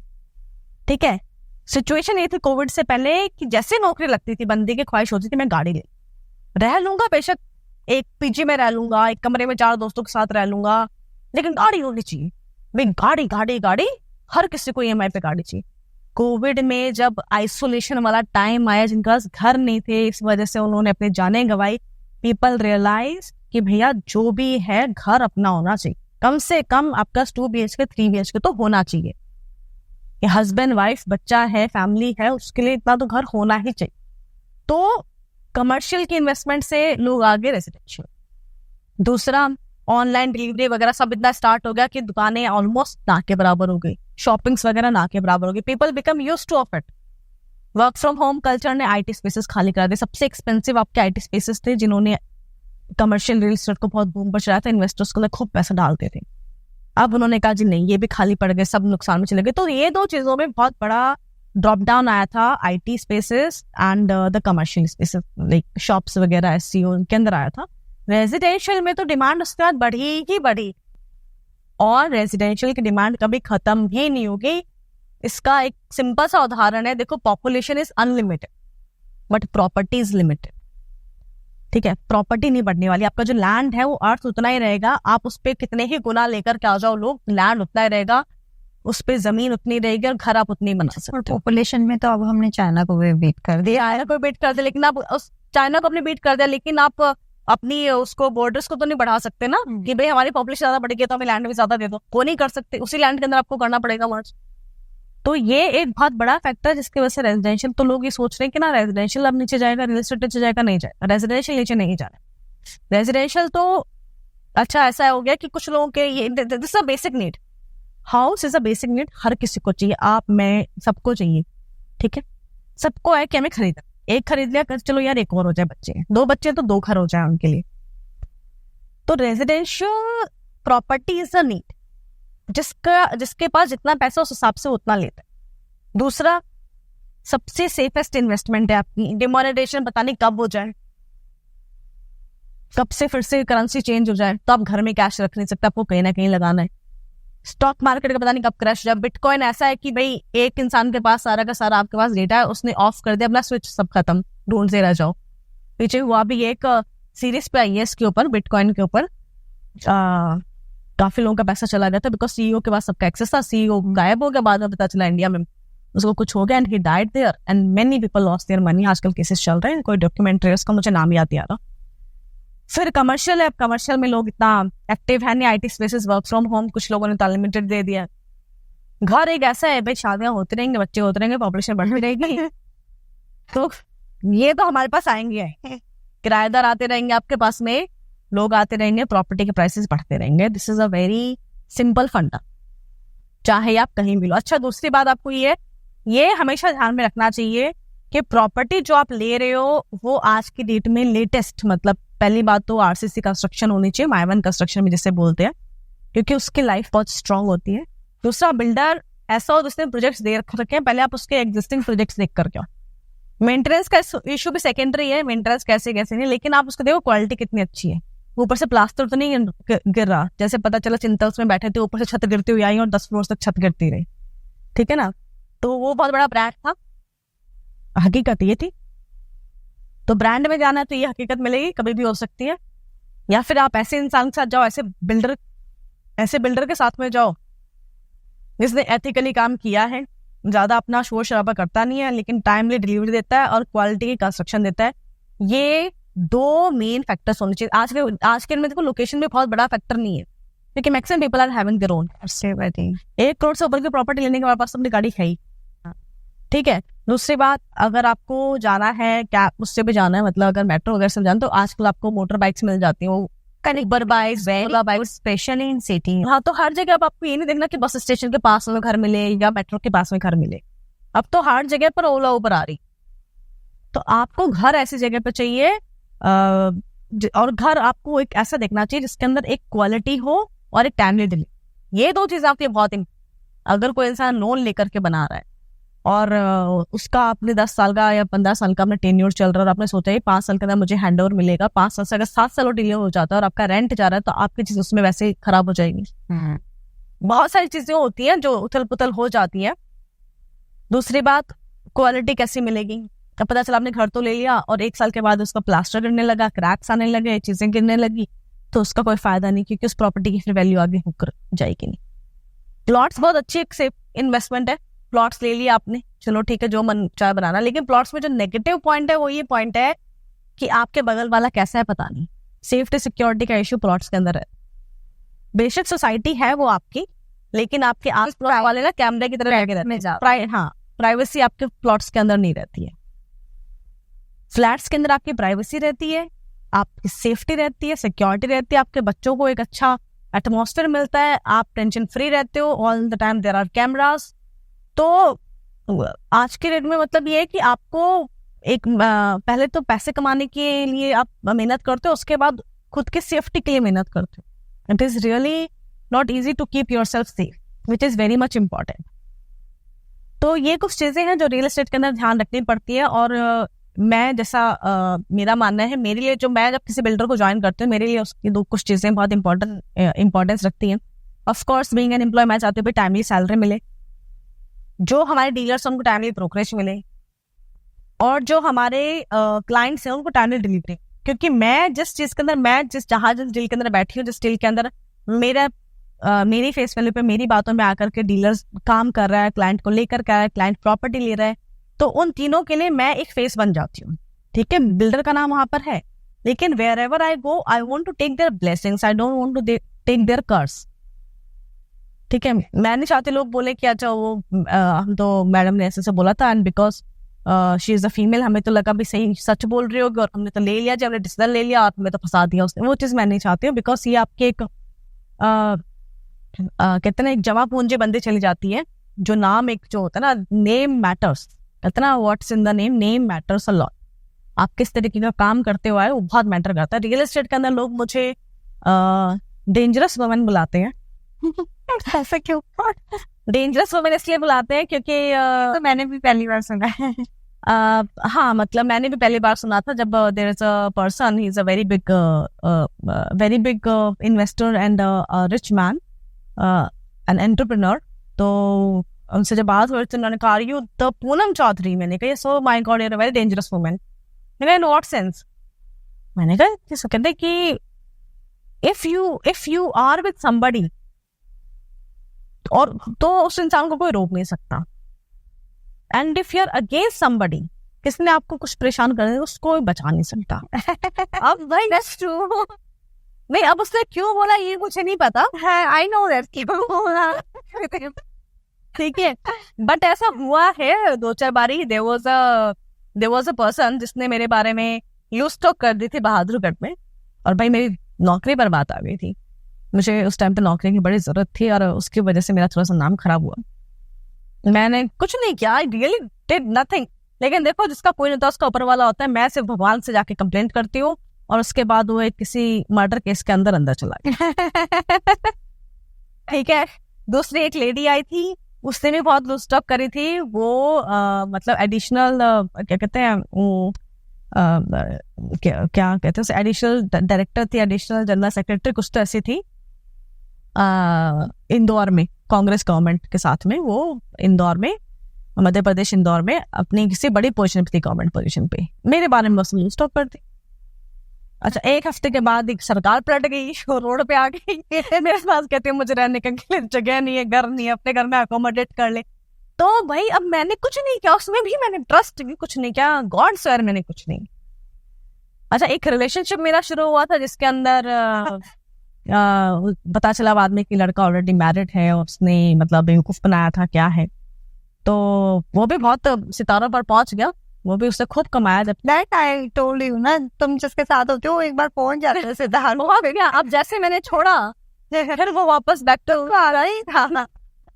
तो अब मैंने लेकिन कभी भी अपनी एनर्जी इस चीज के अंदर नहीं लगाई कि मैं किसी का बुरा करूं। मेरे लिए बदला, मैंने पहले भी कहा, मेरे लिए बदले की एक ही डेफिनेशन है, मैसिव सक्सेस। अगर मुझे किसी को नीचा दिखाना है, किसी का मुंह बंद करना है, किसी से बदला लेना है, मैं उससे डबल मेहनत करूंगी, ट्रिपल मेहनत करूंगी, जान झोंक दूंगी। Why I'm into sales and sales is not my job basically. Sales is my hobby. Sales is my love. मजा आता है मुझे डोपामाइन मिलता है सेल्स। नहीं बता भैया 4 मीटिंग्स कर रही हैं अपनी, सेल्स सेल होते हैं बस पूरा का पूरा, अरे वाह मजा आ। तो कभी इस मन से तो मैं करती ही नहीं कि हाँ भाई जाना है यार, टारगेट अचीव करना, नहीं, इंसेंटिव मिले ना मिले सेकेंडरी है, बस अपना एक बेंचमार्क सेट करना है। ओके, सेल्स के अलावा तुम्हें क्या इंटरेस्टिंग, आई नो तुमने बहुत सारी चीजों में हाथ आजमाया है। सेल्स के अलावा in terms of what, career या फिर सेल्स के अलावा मुझे वर्कआउट बहुत पसंद है। Okay, I like to workout में एक बार तो मैंने बिल्कुल ही 6 पैक्स ऐप बना लिए थे। तो मुझे पसंद है वर्कआउट करना, खुद को मेंटेन रखना, makeup, I love makeup. But you eat a lot, so मेरी हमेशा सीक्रेट रहता है। I eat a lot, यार। तो मैं बताती हूँ, तो मेरी डाइटिंग होती है जिसमें मैं सिर्फ चॉकलेट खाती हूँ। और अगर हम ऐसी डाइटिंग कर लग जाए तो शायद इस सोफे पे एक ही बैठेंगे। बेसिकली क्या होता है, हर किसी की बॉडी ना अलग अलग होती है। अब देखो सपोज मैं I have a sweet tooth, मैं मीठे के बगैर नहीं रह सकती, तो मैं जब डाइटिंग करती हूँ तो मैं एक चॉकलेट, अच्छा चॉकलेट आपको तब मीठा हार्म करता है जब आप मतलब दाल रोटी सब्जी खा रहे हो, तीखा खा रहे हो, मीठा खा रहे हो, तो वो मीठा करता है। अदरवाइज जब सबका कॉम्बो बन जाता है, अगर आप सिर्फ मीठा खा रहे हो तो सिर्फ एनर्जी का काम करेगा आपको। ओके, ठीक है। और ये मैंने किया है, जब मैंने वेट रिड्यूस किया था, मैंने लाइक 85 थी, 100 kg में पहुंची थी, और उससे जब मैं 55 पर आई थी तो मैंने चॉकलेट डाइट करी, तो बड़ा रैपिडली वेट रिड्यूस किया था। लेकिन उस वेट रिड्यूस करने में ऐसा होता है कि मेरी पूरी स्किन ना से लटक गई थी। Daily I used to run for almost 1 hour, treadmill पे दौड़ती थी और दिन में सिर्फ एक चॉकलेट खाती थी, और वेट तो रिड्यूस हो गया। लेकिन जब मैं वो करवाती थी, वैक्सिंग कराती थी, तो एक तो अपने हाथ से स्किन पकड़ती थी, दूसरी वैक्सिंग करती। अच्छा, अब मैंने कहा यार, फिर ना मैंने वो भी देखे लोन रेंजर, उसमें ना एक हीरोइन तो पतली सी थी और एक दूसरी जो लीड एक्ट्रेस थी वो जो थी थोड़ी चबी सी थी, और चबी वाली का चार्म अलग ही था। मैंने कहा यार तो कितनी अट्रैक्टिव लग रही है। अच्छा, मुझे मोटा होना था, मतलब मुझे वेट पुट ऑन करना था, लेकिन सही जगह से। ये है कस्टमाइज, यहाँ पे होना चाहिए, यहाँ पे नहीं होना चाहिए, यहाँ पे होना चाहिए। मैं बड़ी रिसर्च करी भाई ये कैसे किया जाए ऐसे, तो मैंने आई फिगर्ड आउट कॉर्सेट। तो मैंने कॉर्सेट पहनना शुरू किया। अच्छा, corset is very difficult to wear, और डॉक्टर्स कभी रिकमेंड नहीं करते। इंडिया में तो जो कॉर्सेट लोग देखते हैं वो तो basically not the real corset. जो असली कॉर्सेट होते हैं उसके बैम्बू स्टिक्स वाले होते हैं, जिसको एक बार आपने बांध दिया तो आधा इंच में ऊपर नीचे नहीं होते वो। तो I used to wear that for 12 hours, और ऑफिस में पहन के आती थी, शाम तक पहने रखती थी। और जब आपने कॉर्सेट पहना हुआ है तो whatever you eat you have to chew that 30 times, क्योंकि ऐसे बिल्कुल ये आपके मतलब लंग्स से फेफड़े तो ऐसे हो जाते हैं बिल्कुल, इतना सा आपको जो पाइप होता है, आपका फूड पाइप होता है, वो भी इतने की जगह इतना हो जाता है, बहुत श्रिंक हो जाती है चीजें आपकी। तो और जहाँ 2 रोटी की भूख है वहां पे एक ही खाई जाती है, क्योंकि आप इतना च्यू कर लो अगर बिल्कुल कसा हुआ है। Then a friend of mind Warren Buffett, who is a Russian singer, उसने मुझे कहा कि I wanted to put on weight on my butts. मैं बिल्कुल फ्लैट हो गई थी ऊपर से नीचे तक, इट वाज लाइक 32, 26 एंड 32। उससे मैंने बनाया 38, 28 एंड 44। और तुम्हारा कॉर्सेट मैंने भी पहनने की कोशिश की थी। बहुत मुश्किल होता है। बड़े लोगों ने बोला हम भी लेंगे, सबने लिया। बहुत मुश्किल होता है भाई, सांस भी नहीं लिया जाता है। Very difficult. उसको रात को पहन के सो जाओ ना तो there are high chances of heart failure, फिर ऐसे नहीं आता है। तो उसने मुझे बोला, आई सेड कि मुझे ना ऐसे मतलब कि अपने बट्स बड़े करने हैं, I want to gain weight over there, कैसे क्या कर सकते। अच्छा, तो यहाँ के ना जो हमारे इंडियन ये जो हमारे जिम्स होते हैं, चाहे गोल्ड जिम हो कोई भी जिम हो, उसमें जिम्स तो बड़े बड़े होते हैं, लेकिन उसके अंदर जो ट्रेनर्स होते हैं ना, they are majorly trained for boys. लड़कियों का जो एक वो होता है ना, मतलब एक जो बॉडी होती है, that is very much different than boys. Yeah. मैंने वेट्स नहीं करे, और मैंने अपनी बॉडी ऐसी बनाई। मैंने इवन फॉर एब्स ऑल्सो मैंने वेट्स नहीं करे, एब्स भी बिना वेट्स के मैंने बनाए। 1.5 घंटा जिम करते थे, पूरा एरोबिक्स, ठीक, क्रंचेस 200 क्रंचेस 250 क्रंचेस, एब्स कर लिए, अपने लेग रेस कर लिए, सीजर कर लिए, ये चीजें मैंने बहुत करी हैं। अच्छा, सिटअप्स तो what I used to do, morning में banana shake with butter yellow butter खाती थी और बनाना शेक पीती थी। शुरू में तो ऐसा लगता वॉमिट हो जाएगी, बट मैंने उसे हैबिट बनाया। और उसके बाद मैं सिटअप्स करती थी, स्क्वाट्स, मतलब 50 से शुरू किया था 250 तक पहुंच गई थी। 3 मेजर एक्सरसाइजेस मैंने करी, स्क्वाट्स करे, एब्स करे एंड अपने लेग रेस। ये 3 एक्सरसाइजेस मैंने अपनी करी हैं और इसके अंदर मैंने अपनी बॉडी, तो अब मैं कुछ खाती थी वो ऊपर रुक जाता था, और जो बनाना शेक पीने के बाद में जो मैं स्क्वाट्स करती थी तो वो नीचे रुक जाता था, तो बीच में रुकने का रास्ता ही नहीं था इसलिए होगा भी रुका नहीं। अब क्या मेरी बॉडी यूज्ड टू हो गई है कि भाई हमें या तो नीचे जाना है ऊपर जाना है। वो कहते हैं ना, आप मिट्टी में जब आप एक ही जगह से बार बार डेली पानी के लिए साफ करते हो तो उधर गड्ढा थोड़ा भारी हो जाता है, तो पानी ऑटोमेटिकली वहां से भरना शुरू करते हैं। तो इस तरीके से मेरी बॉडी मैंने करी। इसके अलावा देखो, रियल एस्टेट सेल्स के अलावा मुझे वो तो मुझे इंटरेस्ट नहीं है, नहीं मुझ में इंटरेस्ट। और इसको फिर वो भूतों की स्टोरी मुझे बताने में बहुत नहीं अच्छा है। एक तो उन्हें भूत नहीं बोलना चाहिए, उन्हें आत्मा बोलना चाहिए, बुरा लग जाता है। देखो दोस्त है, जैसे हम कहते हैं ना, वो लड़की जा रही है ना, और वो कहते हैं क्या लड़की को और क्या उनका बोलते हैं, मतलब और दूसरी लैंग्वेज में जैसे लड़की को और क्या बोलते हैं, लड़की है लड़का, छपरी। जैसे लड़का जा रहा है बोलते हैं छपरी जा रहा है, उन लड़के को बुरा लग जाएगा ना, हाँ है ना। तो इस तरीके से भूत नहीं बोलना चाहिए, उन्हें आत्मा बोलना चाहिए। हाँ, या फिर बोला अब अबे बेवकूफ है क्या, बेवकूफ की जगह अब बोला बे चूतिया है क्या, तो उसे ज्यादा बुरा लगेगा। तो ऐसे आप ये पॉडकास्ट शुरू हो रहा है तो अब इवेंचुअली वो फ्रेंड वाले जोन पे आते जा रहे हैं, जैसे भूतों का आत्मा का, सॉरी का नाम आता है, तो थोड़ा फ्रेंड वाले जोन में आया, थोड़ा सेंसिटिव हो जाते हैं। देखो शुरू में तो मुझे यही से लगता था डर, ठीक है, लेकिन अब मुझे मैं उनकी यूज टू, मैंने कहा यार देखो मेरे साथ रहना है, फ्री में तो रहोगे नहीं, काम करना पड़ेगा, दस्ती करनी पड़ेगी, पौधों में पानी देना पड़ेगा, साफ सफाई करनी पड़ेगी। तो ये है एक्चुअली, अब मतलब सीरियसली बताऊं तो बहुत ऐसा मतलब इंटरेस्टिंग टॉपिक तो है। हर किसी लाइफ में कुछ ना कुछ चीजें हुई है, और मेरी लाइफ के अंदर भी चीजें हुई है, मतलब स्पिरिट्स को लेकर के। और मैंने एक चीज रियलाइज करा, I go to Mehandipur Balaji every year. बड़े भाई मैंने उनको मतलब कहा है, और उन्होंने भी मुझे एक्सेप्ट किया है अपनी छोटी बहन के तौर पर। बड़े मिरेकल्स मैंने देखे, बहुत मिरेकल्स देखे, चीजें भी देखी हैं, कैसे ये चीजें आपको हार्म कर सकते हैं, कैसे शक्ति को बना।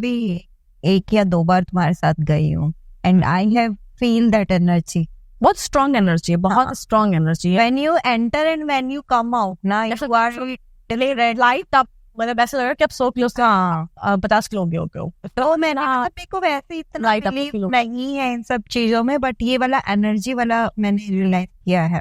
अभी देखो, मैंने जब अपनी स्पिरिचुअल एनर्जी स्टार्ट करी थी आफ्टर अ लॉन्ग टाइम, जब मैं भटक रही थी, तो मतलब भटकना इन द सेंस कि आपके नए नए दोस्त कंधे चले जाते हैं, भगवान बिना पूजा पाठ किए तो मेरा दिन शुरू होता नहीं है। लेकिन उसके अलावा जैसे भी मुझे टाइम मिलता है, मैं मतलब हो सकता है मेरे को बोलो चल यार गोवा का प्लान बना ले, फुकेत का प्लान बना ले, तो शायद मैं उसको प्रोक्रेस्टिनेट करती रहूंगी, यार अभी मैं बिजी हूँ, ये वो। लेकिन अगर भगवान जी का कोई ऐसा तुम कहोगी या कहीं से बुलावा आता है, वेरी नेक्स्ट डे को, क्योंकि मुझे लगता है वो बुलावा है। और मैंने विंध्येश्वरी देवी के दर्शन ऐसे करे थे, पहला काशी विश्वनाथ जो मैंने ज्योतिर्लिंग किया था वो ऐसे ही किया था। एक IG साहब थे, उन्होंने मुझे फेसबुक पे बोला दर्शन करने, जानते भी नहीं थे, मिली भी नहीं थी, मैंने कहा करने। अगले दिन मैं वाराणसी पहुंचकर बहुत बढ़िया दिव्य दर्शन मुझे उनके हुए। तिरुपति बालाजी कैसे करे, BMC में कमिश्नर थे, उन्होंने फेसबुक पर ही मुझे बोला तिरुपति में, because I keep posting this religious stuff there, तो लोगों को इतना समझ में आ जाता है कि हाँ है रिलीजियस है। तो मैंने कहा जाना है, तो उन्होंने सैटरडे संडे का प्लान कर लो, मैं भी चलूंगा। सैटरडे का प्लान किया, he could not make it but I made it, और बहुत बढ़िया वहाँ पे बालाजी के दर्शन हुए, तिरुपति बालाजी के और पद्मावती देवी के भी दर्शन हुए। अभी जब मैं महाकाल के बाद नेक्स्ट में गई नीम करोली बाबा के, नीम करोली बाबा में 2019 से मैं प्लान करके जाने का, बाबा बुला लो बुला रहे थे भावना, 2019 से मैं प्लान करते। अब जब मैं गई हूँ, सुबह हम निकले हैं तो विक्रम ने बोला बारिश बहुत हो रही है, छाता है तेरे पास? मैंने कहा नहीं है। कहता यार भीग जाएंगे क्या? मैंने कहा जैसी बाबा की मर्जी, और सैटरडे का दिन था, वहां पे पावर ऑफ जगह थे, कम से कम 700-1000 लोग होते हैं वहां पे। कोई वहां पे जानकार वगैरह थे नहीं, हमें लगा जैसे भी देखो बाबा ने बुलाया जा, वहां गए हम, पूरी रास्ते तेज बारिश हो रही है और जैसे गाड़ी पार्किंग पे लगाई है, गाड़ी से मैं उतरी हूँ, बारिश पर। अच्छा मंदिर गई हूँ, मंदिर मुश्किल से वहां पे उस टाइम पे 30-40 लोग थे, बिल्कुल मतलब आराम से, ना कोई लाइन ना कुछ, जाओ सीधा बाबा के सामने जाके खड़े हुए, आराम से बाबा से 1 to 1 करने बात करने का मौका मिला। उनकी स्ट्रॉन्ग प्रेजेंस फील हुई, भावुक भी उठी मैं, हनुमान चालीसा का चैंटिंग करी। उसके बाद आकर के जैसे ही मैं बाहर दुकान पर पकौड़े खाने के लिए बैठी हूँ, फिर से झमाझम बारिश। तो चीजें हैं, अब इसके बारे में कोई क्या कहेगा। उसके बाद में पांडुपुल हनुमान मंदिर गई, जो सरिस्का में बहुत मतलब जंगलों के बीच में मंदिर बना रखा है। वहां पे जो है ट्यूसडे सैटरडे को खुला रहता है और उनको 2 पान दिन में चढ़ते हैं। एक पान उस दिन मुझे मिल गया, भगवान जी की मेहर पूरी है। उसके बाद वृंदावन में मेरे फ्रेंड गए और वहां पर हम लोगों ने बांके बिहारी जी के दर्शन करे, प्रेम मंदिर गए और निधिवन गए। और निधिवन में जो पेड़ है, सब कान लगा करके पेड़ों पे कुछ सुन रहे थे, तो मैंने भी जब कान लगाया तो उसके अंदर ना आपको दिल के धड़कने की आवाज आती है। तो जो मेरा गाइड था, हमारा गाइड था, उसने कहा सारी गोपियां हैं, सब एक्टिव हो जाते हैं, गोपियां हैं और कोई भी सिंगल नहीं मिलेगा, सब जोड़े में, सब वहां पर जोड़े में निधिवन। ओके उसके बाद मंडे को मैंने अपना ये फिर से कॉर्पोरेट लाइफ ने स्टार्ट कर दी, साथ में अपने अभी रिसेंटली की बात बताती, नवरात्रे शुरू होने वाले थे, ये आपके 9 तारीख से नवरात्रे शुरू होने थे। 8 तारीख को मैं ऑफिस में थी और मुझे बहुत जोर से फीवर होने लग गया, और शाम तक 5 बजे तक तो बिल्कुल तपने लगी, चिल्स होने लगे और बिल्कुल बॉडी शेक करने लगी। मैं गाड़ी चला रही थी और मुझे लगा कि नवरात्रे का मुझे सामान लेना है और मुझे कल चौकी लगानी है, और मैं इस हालत में जाऊंगी तो बहुत भीड़ होगी दुकान पे और मैं नहीं ले पाऊंगी सामान, और मैं बहुत घबरा रही हूँ। तो मैं जिस शिव मंदिर जाती हूँ, शिव मंदिर जाकर के मैंने बाबा के पास बैठ के मैंने कहा, बाबा मुझे सामान लेना है, मुझे नवरात्रे की चौकी लगाने है, मेरे अंदर बिल्कुल हिम्मत नहीं, मैं तो बिल्कुल कांप रही हूँ, मुझे बहुत फीवर है। और मैं रोने लगी। मैंने कहा बेटा घबरा मत। साथ में दुकान थे, उससे कहते कि यहाँ पे सारा सामान मिल जाएगा। मैं दुकान पे जाके ऐसे बैठी हूँ, पूरा सामान मिल रहा है। अच्छा मेरे से ना रोना नहीं, मैं पता नहीं क्या, कह रहा घबरा मत, देख मैं कितना बुजुर्ग हूँ, मैं नहीं घबराता, तो क्या बीमारी से घबरा रही है, ठीक हो जाएगी। मैंने कहा बाबा पता नहीं क्या हुआ है, मेरे को बहुत रोना आ रहा है और मैं बहुत फीवरिश फील कर रही हूँ। सुबह तक तो सब ठीक था, अभी पता नहीं क्या होगा। तो वहां पे ना एक हवन कुंड था, वहां पे हवन होता रहता था शिव जी के मंदिर में। वहां से थोड़ी विभूति लाए, उन्होंने कहा थोड़ी सी चाटिए और थोड़ी सी लगा ले कंठ पर। मैंने किया भावना, मैं घर गई हूँ सामान लेकर के सारा, मैंने थर्मामीटर से टेम्परेचर चेक किया 102.2। मैंने कहा कैसे मैं चौकी लगाऊंगी, और क्या है, या तो टाइफाइड है, अब डेंगू है, पीछे मुझे हुआ था, शायद वापस आ गया। घबरा गई मैंने कहा फिर से अभी मतलब 5-6 दिन की मेरी फिर मैं बेड रेस्ट हो जाऊंगी, मेरा काम पूरा सफर करेगा। आफ्टर 15 मिनट्स मुझे वॉमिट होती बहुत ज्यादा, मैं जाती हूँ वॉमिट कर, और फिर मैं देखती हूँ मेरी बॉडी की टेम्परेचर बिल्कुल नॉर्मल। फिर मैं थर्मामीटर लगाती 98 और अगले दिन ऑफिस। अब भी रिसेंटली के मतलब कमाल की चीजें होती हैं, जैसे होती है, ये मैं भी मानती हूँ। जैसे कि मैं कोई भी फास्ट कर सकती हूँ, पर मैं नवरात्रि के फास्ट नहीं कर सकती हूँ। कुछ ना कुछ ऐसा हो जाएगा, मुझसे नहीं। देखो होता है, आपके इष्ट देवता कौन से है, आपसे रखवाना, भाई मैंने कहा ना, आपकी कुंडली के अंदर, कुंडली के हिसाब से कौन सी पूजा करनी नहीं करनी, सब भी हमें इंडिकेशंस मिलती हैं, साइंस मिलते हैं। तो मैंने उस दिन 8 तारीख को पूछा उनसे, अपने गुरुजी से, मैंने कहा गुरुजी कहीं कोई साइन तो नहीं है, माता रानी नहीं चाहती मैं नवरात्रि करनी, नहीं आप करो। तो कई बार वो परीक्षा भी लेते, तो मेरी तो परीक्षा ली थी उन्होंने। तो मैं कभी गलती करती हूँ और मुझे लगता है कि माँ नाराज होगी हमसे, तो जब तक वो नाराजगी छोड़ती नहीं है तो मैं मतलब अपने आप को बहुत परेशान करती हूँ। मैं अपने को चांटे मारे चले जाती हूँ, रैप्टो से अपने आप को अपना मुंह लाल कर देती हूँ। तो अगर कोई मेरी लाइफ, रियल लाइफ में, अगर मेरी घर की लाइफ देखेगा ना कि मेरा जो परिवार ईश्वरीय रूप में परिवार है और मेरा जो बॉन्ड है वो क्या है, तो वो लोग सोच नहीं सकते कि ये लड़की, दोनों पर्सनालिटी मतलब एक ही लड़की के अंदर है। मतलब एक ने तो मुझे लिख दिया था इंस्टा पर अभी नवरात्रों के बीच में कि could not believe you are so religious. मैंने कहा आई हैव 9 रूप, मेरे भी 9 रूप है, ठीक है। ऑफिस के अंदर अपने कॉर्पोरेट वुमेन है, हम रियल्टर, घर के अंदर हम माता रानी की बेटी भी हैं, घर का संभालने वाली गृहिणी भी हूँ मैं, मुझे खाना बहुत अच्छा बनाना आता है, I keep my house too much super clean. और आज भी तुम बड़ा यम्मी सा फूड लेकर आए हो। हाँ, मैं हलवा और छोले मैंने खुद ही बनाए थे, बाकी का तो सुधा ने बनाया था। I keep things very neat and clean. लोगों को मैं बहुत ज्यादा मतलब wherever I can help them I definitely help them, लेकिन कभी भी किसी की मजबूरी का मैं फायदा नहीं उठाती।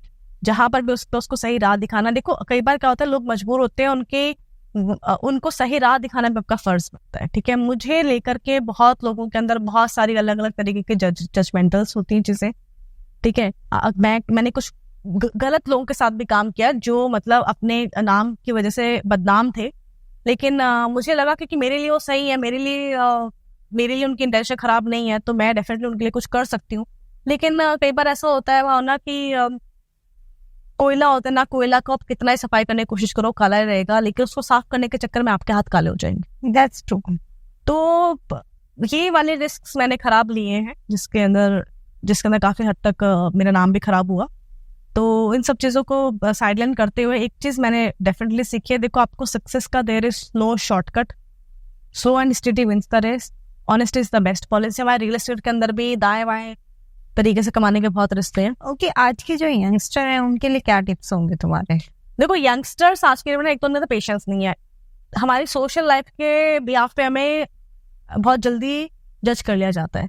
आज मैं तुम्हारे साथ बैठे, आज हम एक बियर लेकर के बैठ जाए, पिछले कितने महीनों मैंने स्पिरिचुअल जर्नी करे, पूजा पाठ करी, कोई नहीं ध्यान रखेगा, मैं बियर पी रही हूँ और मैं जो है गाने सुन रही हूँ। यार क्या लाइफ, पता है क्या हुआ है Poonam, I am telling you, in Covid time जब हमारा वर्क फ्रॉम होम था, उसमें कुछ होता था, तो मैंने ऐसे ही एक फोटो डाल दिया ऐसे वर्क फ्रॉम होम का, तो उसमें मेरे साइड में वो मग रखा हुआ था, मेरे घर वालों को तो पता भी नहीं है बियर मग है, उन्होंने तो बस ग्लास बढ़िया लगा दिया है और उसमें मैंने ग्रीन टी डाल दी हुई है और मैंने वो फोटो डाल दिया। भाई पता नहीं मुझे कहाँ से मैसेज आया, बहन तू बियर पीती है, मैं ये तो देख लो मैं घर में हूँ, पीती भी हो तो तुम कौन सा साधु संतों पूछने वाले। हाँ, तो ये चीज है, बहुत जल्दी जज कर। वो फोटो क्लिक करने में हमें 1 सेकंड लगता है, पोस्ट करने में 1 सेकंड लगता है, और उस एक पोस्ट के चक्कर में हमारे 365 डेज की लाइफ को जज कर लिया जाता है कि हम 365 डेज सबसे बेवड़े बने रहते हैं। ठीक है, ये बहुत और अच्छा, गलत चीजों में बहुत जल्दी आपको कर लिया जाएगा। आप कोई बढ़िया सी मतलब कोई इन्फॉर्मेटिव रील बनाओ, लोग स्किप कर देंगे। आप डांस करते हुए कोई सिलेक्टेड से रील बनाओ और भाई 50 बार आके फाड़ करके देखेंगे जब तक वो आपके ऐसे बना रहा ले। ठीक है, तो आजकल के बच्चों को, जो आज की नई यंग जनरेशन आ रही है ना, एक तो उनके अंदर पेशेंस नहीं। हमारे टाइम पर यार जब हमने काम शुरू किया था, जब मैंने तुमको बताया कैसे मोलेस्टेशन होती थी, कैसे मुंह पर इनफैक्ट ऐसा भी होता था कि सीनियर्स मुंह पर फाइल फेंक दिया करते थे गुस्से में, हमने सब वो टाइम देखा है। जर्नलिज्म में तो इंटर्नशिप के दौरान आपको चाय पानी भी सर्व करना पड़ता है अपने सीनियर को। आज के दिन में आप करा करके देख लो, पेशेंस नहीं है इनके अंदर। फिर कहते हैं जी हमारे पास, हम अनएम्प्लॉयड है। अच्छा देखो, आज के दिन में आप जब इंटर्न की सैलरी ना, उस टाइम पे तो 2-3 हजार थी, आज के दिन में सैलरी 15-20 हजार इंटर्न की है। आप किसी भी कंपनी में इंटर्न हायर करोगे 15-20 हजार का, इधर इससे गर्न और उनको चाहिए आईफोन, लेटेस्ट आईफोन 1 लाख का चाहिए। ठीक है, मतलब ये सीधा कॉम्पिटिशन आप हो जाता है। मैं अपनी कंपनी में अगर हायर करूँ तो वो आते डे 1 से मुझे, शी शुड सी मी और he should see me as an inspiration कि बेटा 15 साल का मेरे पास एक्सपीरियंस है, तो आपके पास ही 5-10 साल का एक्सपीरियंस आए, उसके बाद आप जाकर करो। जरूरी नहीं 15 साल में करो, क्योंकि आजकल टेक्नोलॉजी बहुत ज्यादा इनोवेटिव हो गई है, बहुत जल्दी चीजें आप सीख सकते हो, कर सकते हो। हमें पहले सीखने के लिए, घिसने के लिए बहुत ज्यादा दौड़ भाग करनी पड़ी थी, वो सब चीजें आज के डेट में नहीं है। तो अगर सही तरीके से यूज करो तो आप 5 साल के अंदर वो चीज पा सकते हो जो मेरे को कमाने में 15-16 साल लगे। मेरी एज कम है comparatively what all I am having, touch wood, ये तो बस ऊपर वाले की कृपा है। लेकिन जो एक्सपीरियंस है, जो लाइफ मैंने स्ट्रगल करे, 16 साल आज हो चुके हैं मुझे काम करते हुए। ठीक है, मैंने आफ्टर 12th मैंने अपनी कॉलेज किया, कॉरेस्पॉन्डेंस से किया, डिस्टेंस लर्निंग से किया, जर्नलिज्म में सीनियर हूँ। हाँ, तो मैं ग्रेजुअली अपनी स्टडीज करती रही, LLB भी मैंने करी, तो मतलब वो मैं करती रही साथ के साथ में, सो दैट वो भी एक एजुकेशनल क्वालिफिकेशन भी आपको एक एड ऑन करती है कॉर्पोरेट के अंदर। But experience matters the most. Experience can teach you कि how you can get things done. और सेल्स के अंदर तो ऐसी चीजें कहीं पर आपको रटा मिल नहीं सकता है, every day a new pitch. तो to the new generation and the people who are working, जो आ रहे काम करने के लिए, आई वुड से कि किसी को इंस्पिरेशन मानो तो उसके पहले पीछे की जर्नी जानने की कोशिश करो, बैठो उसके साथ, पता करो कि मैम सर आप यहाँ तक कैसे पहुंचे, क्या ऑब्स्टिकल्स से, कब करियर शुरू किया था। आज आप शुरू करोगे अपना करियर 21-22 साल के एज में आप शुरू करते हो, और उसके बाद आपको लगता है कि आपको क्लब भी जाना है, आपको ड्रिंक भी करनी है, आपको फ्रेंड्स भी बनाने हैं, आपको पार्टी भी करनी है, आपको सोशल मीडिया पे क्योंकि डाल, ये आपके फ्रेंड ने डाला, और दूसरी तरफ आप विश करते हो कि आप एक कॉर्पोरेट लाइफ के अंदर एक अच्छा नाम भी आपको मिल जाए, आते ज्वाइन करते आपको मतलब सीनियर जनरल मैनेजर या फिर सीनियर वीपी आपको बना दिया जाए। That is really not possible. Gradually लगता है आज के में, देखो चाहे यू आर अ गर्ल और a boy, being a girl also if you are beautiful, तो देखो आप मॉडलिंग में चले जाओ, सबको पता है कि भैया मॉडलिंग में ब्यूटी थोड़ा इजी हो जाता है, ब्यूटी से ज्यादा डिफिकल्ट हो, तो real estate is a place where beauty is a curse. Okay. And ये मैंने दुबई में तो बहुत ही ज्यादा देखा। I have seen myself, जैसे मैंने बताया बहादुरगढ़ का एक रीजन दिया, अगर मैं लड़का होता तो कोई नहीं बोलता, कितना सीनियर बंदा आया है, कुछ तो खबला होगा, कहते हैं भैया डेफिनेटली कुछ ना कुछ कैलिबर होगा तभी इतने सीनियर पोजीशन पर आए। दूसरी कंपनीज में भी काम किया। आई वेंट टू दुबई, बहुत इजली लोग जज कर लेते हैं दुबई गए, दुबई में तो वैसे दुबई में I was working with a renowned builder, अपना उसमें भी मैं सेल्स में ही थी, और एवरी मंथ देवर टारगेट्स। तो मैंने देखा है वहां पे बहुत ज्यादा ब्यूटीफुल, जो क्योंकि दुबई के अंदर I am very average, but still very second day it has happened thing, you know safety issues happened with me. मैं सड़क पे जा रही थी, मुझे लगा तो बहुत सेफ जगह है, यहाँ पे तो घूम सकते हैं, और चलती हुई गाड़ी से मुझे ग्रैब करने की कोशिश करी थी, और उसके बाद मैं कभी भी अकेले घूमी नहीं दुबई में। Every place is a pickup point. तो मतलब you are a girl, you are alone, तो लोग आपको ऐसा जज कर लेते हैं कि आप आएगा आपको लड़का ढूंढ रहे, you are looking for some sugar daddy, sorry you are looking for some sugar daddy. तो ऐसी चीज मान ली जाती है। दूसरा रियल एस्टेट के अंदर जैसे फिर वहां पे there was a girl, she was very damn beautiful, मतलब मॉडल एक्ट्रेसेस से भी ज्यादा सुंदर। तो उसके मुंह से पहली बार मैंने सुना था, कहती ब्यूटी इज कर्स। मैंने कहा व्हाट हैपेंड, कहती every day a different man comes, मतलब I am a potential buyer, I am a potential broker, 2-3 घंटे बात करके मेरे से चले जाते, कोई बुकिंग लगाता नहीं। उनको बात ब्यूटीफुल, वैसे तो मतलब उनकी हिम्मत ही नहीं है उनसे बात करने की, उन्हें पता है इसका कोई प्रेशर है सेल्स का, ठीक है। तो she did not like it. फिर क्या इनअप्रोप्रिएट आपको टच करना शुरू कर देते हैं, आपको पार्टी के लिए कॉल करना शुरू कर देते हैं। तो रियल एस्टेट के अंदर भी ऐसा ही है। रियल एस्टेट या कोई भी फील्ड हो, उसके अंदर जितने आप ज्यादा ब्यूटीफुल हो तो उतना ज्यादा आपको जज कर लिया जाता है। आई एम अ कैपेबल पर्सन, मुझे पता है बेचना कैसा, मुझे बेचना आता है, ठीक है। I never do work with wrong developers जिनकी इंटेंशंस खराब है, या मुझे पता है इंटरनली कि they are not going to deliver it, या कुछ इश्यूज आने वाले हैं, तो मैं उनके साथ काम करना पसंद ही नहीं करती, क्योंकि मेरे को खुद की एक फेस वैल्यू बनानी रहती है, और वो मैंने बहुत अच्छी बनाई है। तो कुछ ऐसे डेवलपर्स भी हैं जो कहते हैं जी देखो आपके साथ कोई बदतमीजी करे तो you are free to slap. तो जैसे पूर्वांचल है, पूर्वांचल में आई हैव दिस अथॉरिटी, वहाँ पे सीएमडी बोलते थे कि मेरा एक ब्रांड है, मेरा एक प्रोडक्ट है, बहुत ही अच्छा है, और इससे मुझे किसी को इस तरीके से गलत इंसान को एंटरटेन करने की जरूरत नहीं है। तो कोई मिसबिहेव करे, लूज टॉक करे, तो ask them to get out, ठीक है। तो I am blessed that I have worked with those builders. और ब्रोकर फर्म्स के अंदर ऐसा होता है, you are a girl, do whatever you have to do but you get the bookings. But ऐसे बिल्डर्स में ऐसा करते नहीं, it is about their brand, their name. बाकी देखो there are females who take disadvantage of being a female, and there are few who carry this reel. I have met few girls, there was a girl Shivani, वो CRM में थी, और जब भी मुझे CRM का नाम कहीं पर भी सामने आता है, अपॉर्चुनिटी दिखती है, तो I always know my mind clicks her name. She was very enthusiastic and proactive women. Another was Shweta, single mother, वो sales में बहुत अच्छी है। So there are few ladies who are known for their brain, for their zeal of working. And there are few who are, I won't name her, but वो सिर्फ अपनी beauty की वजह से बड़ी बड़ी पोजीशंस पे जाती थी, उसके बाद में बहुत जल्दी उसको आउट कर दिया, सर्वाइव नहीं कर पाते, बिकॉज आफ्टर सम टाइम आज के डेट में हर इंसान को अपना ब्रांड नेम चाहिए, वो नहीं चाहते कि किसी के साथ भी लिंकअप हो उनका नाम। और क्योंकि आज लिंकअप हो जाएगा तो लाइक वुमेन लाइक मी और अदर वुमेन और men who are actually talented, और आपको अगर लॉयल लोग चाहिए और मेहनती लोग चाहिए, तो वो चाहते हैं कि बिल्डर भी उन्हें साफ सुथरा मिले। नहीं तो फिर ऐसे जो टेंटेड होते हैं ना लोग, उनके साथ में ऐसे लोग आते हैं जो इधर उधर से काटते पीटते हैं, अपना कमाते हैं, बिल्डर जाए भाड़ में और निकल।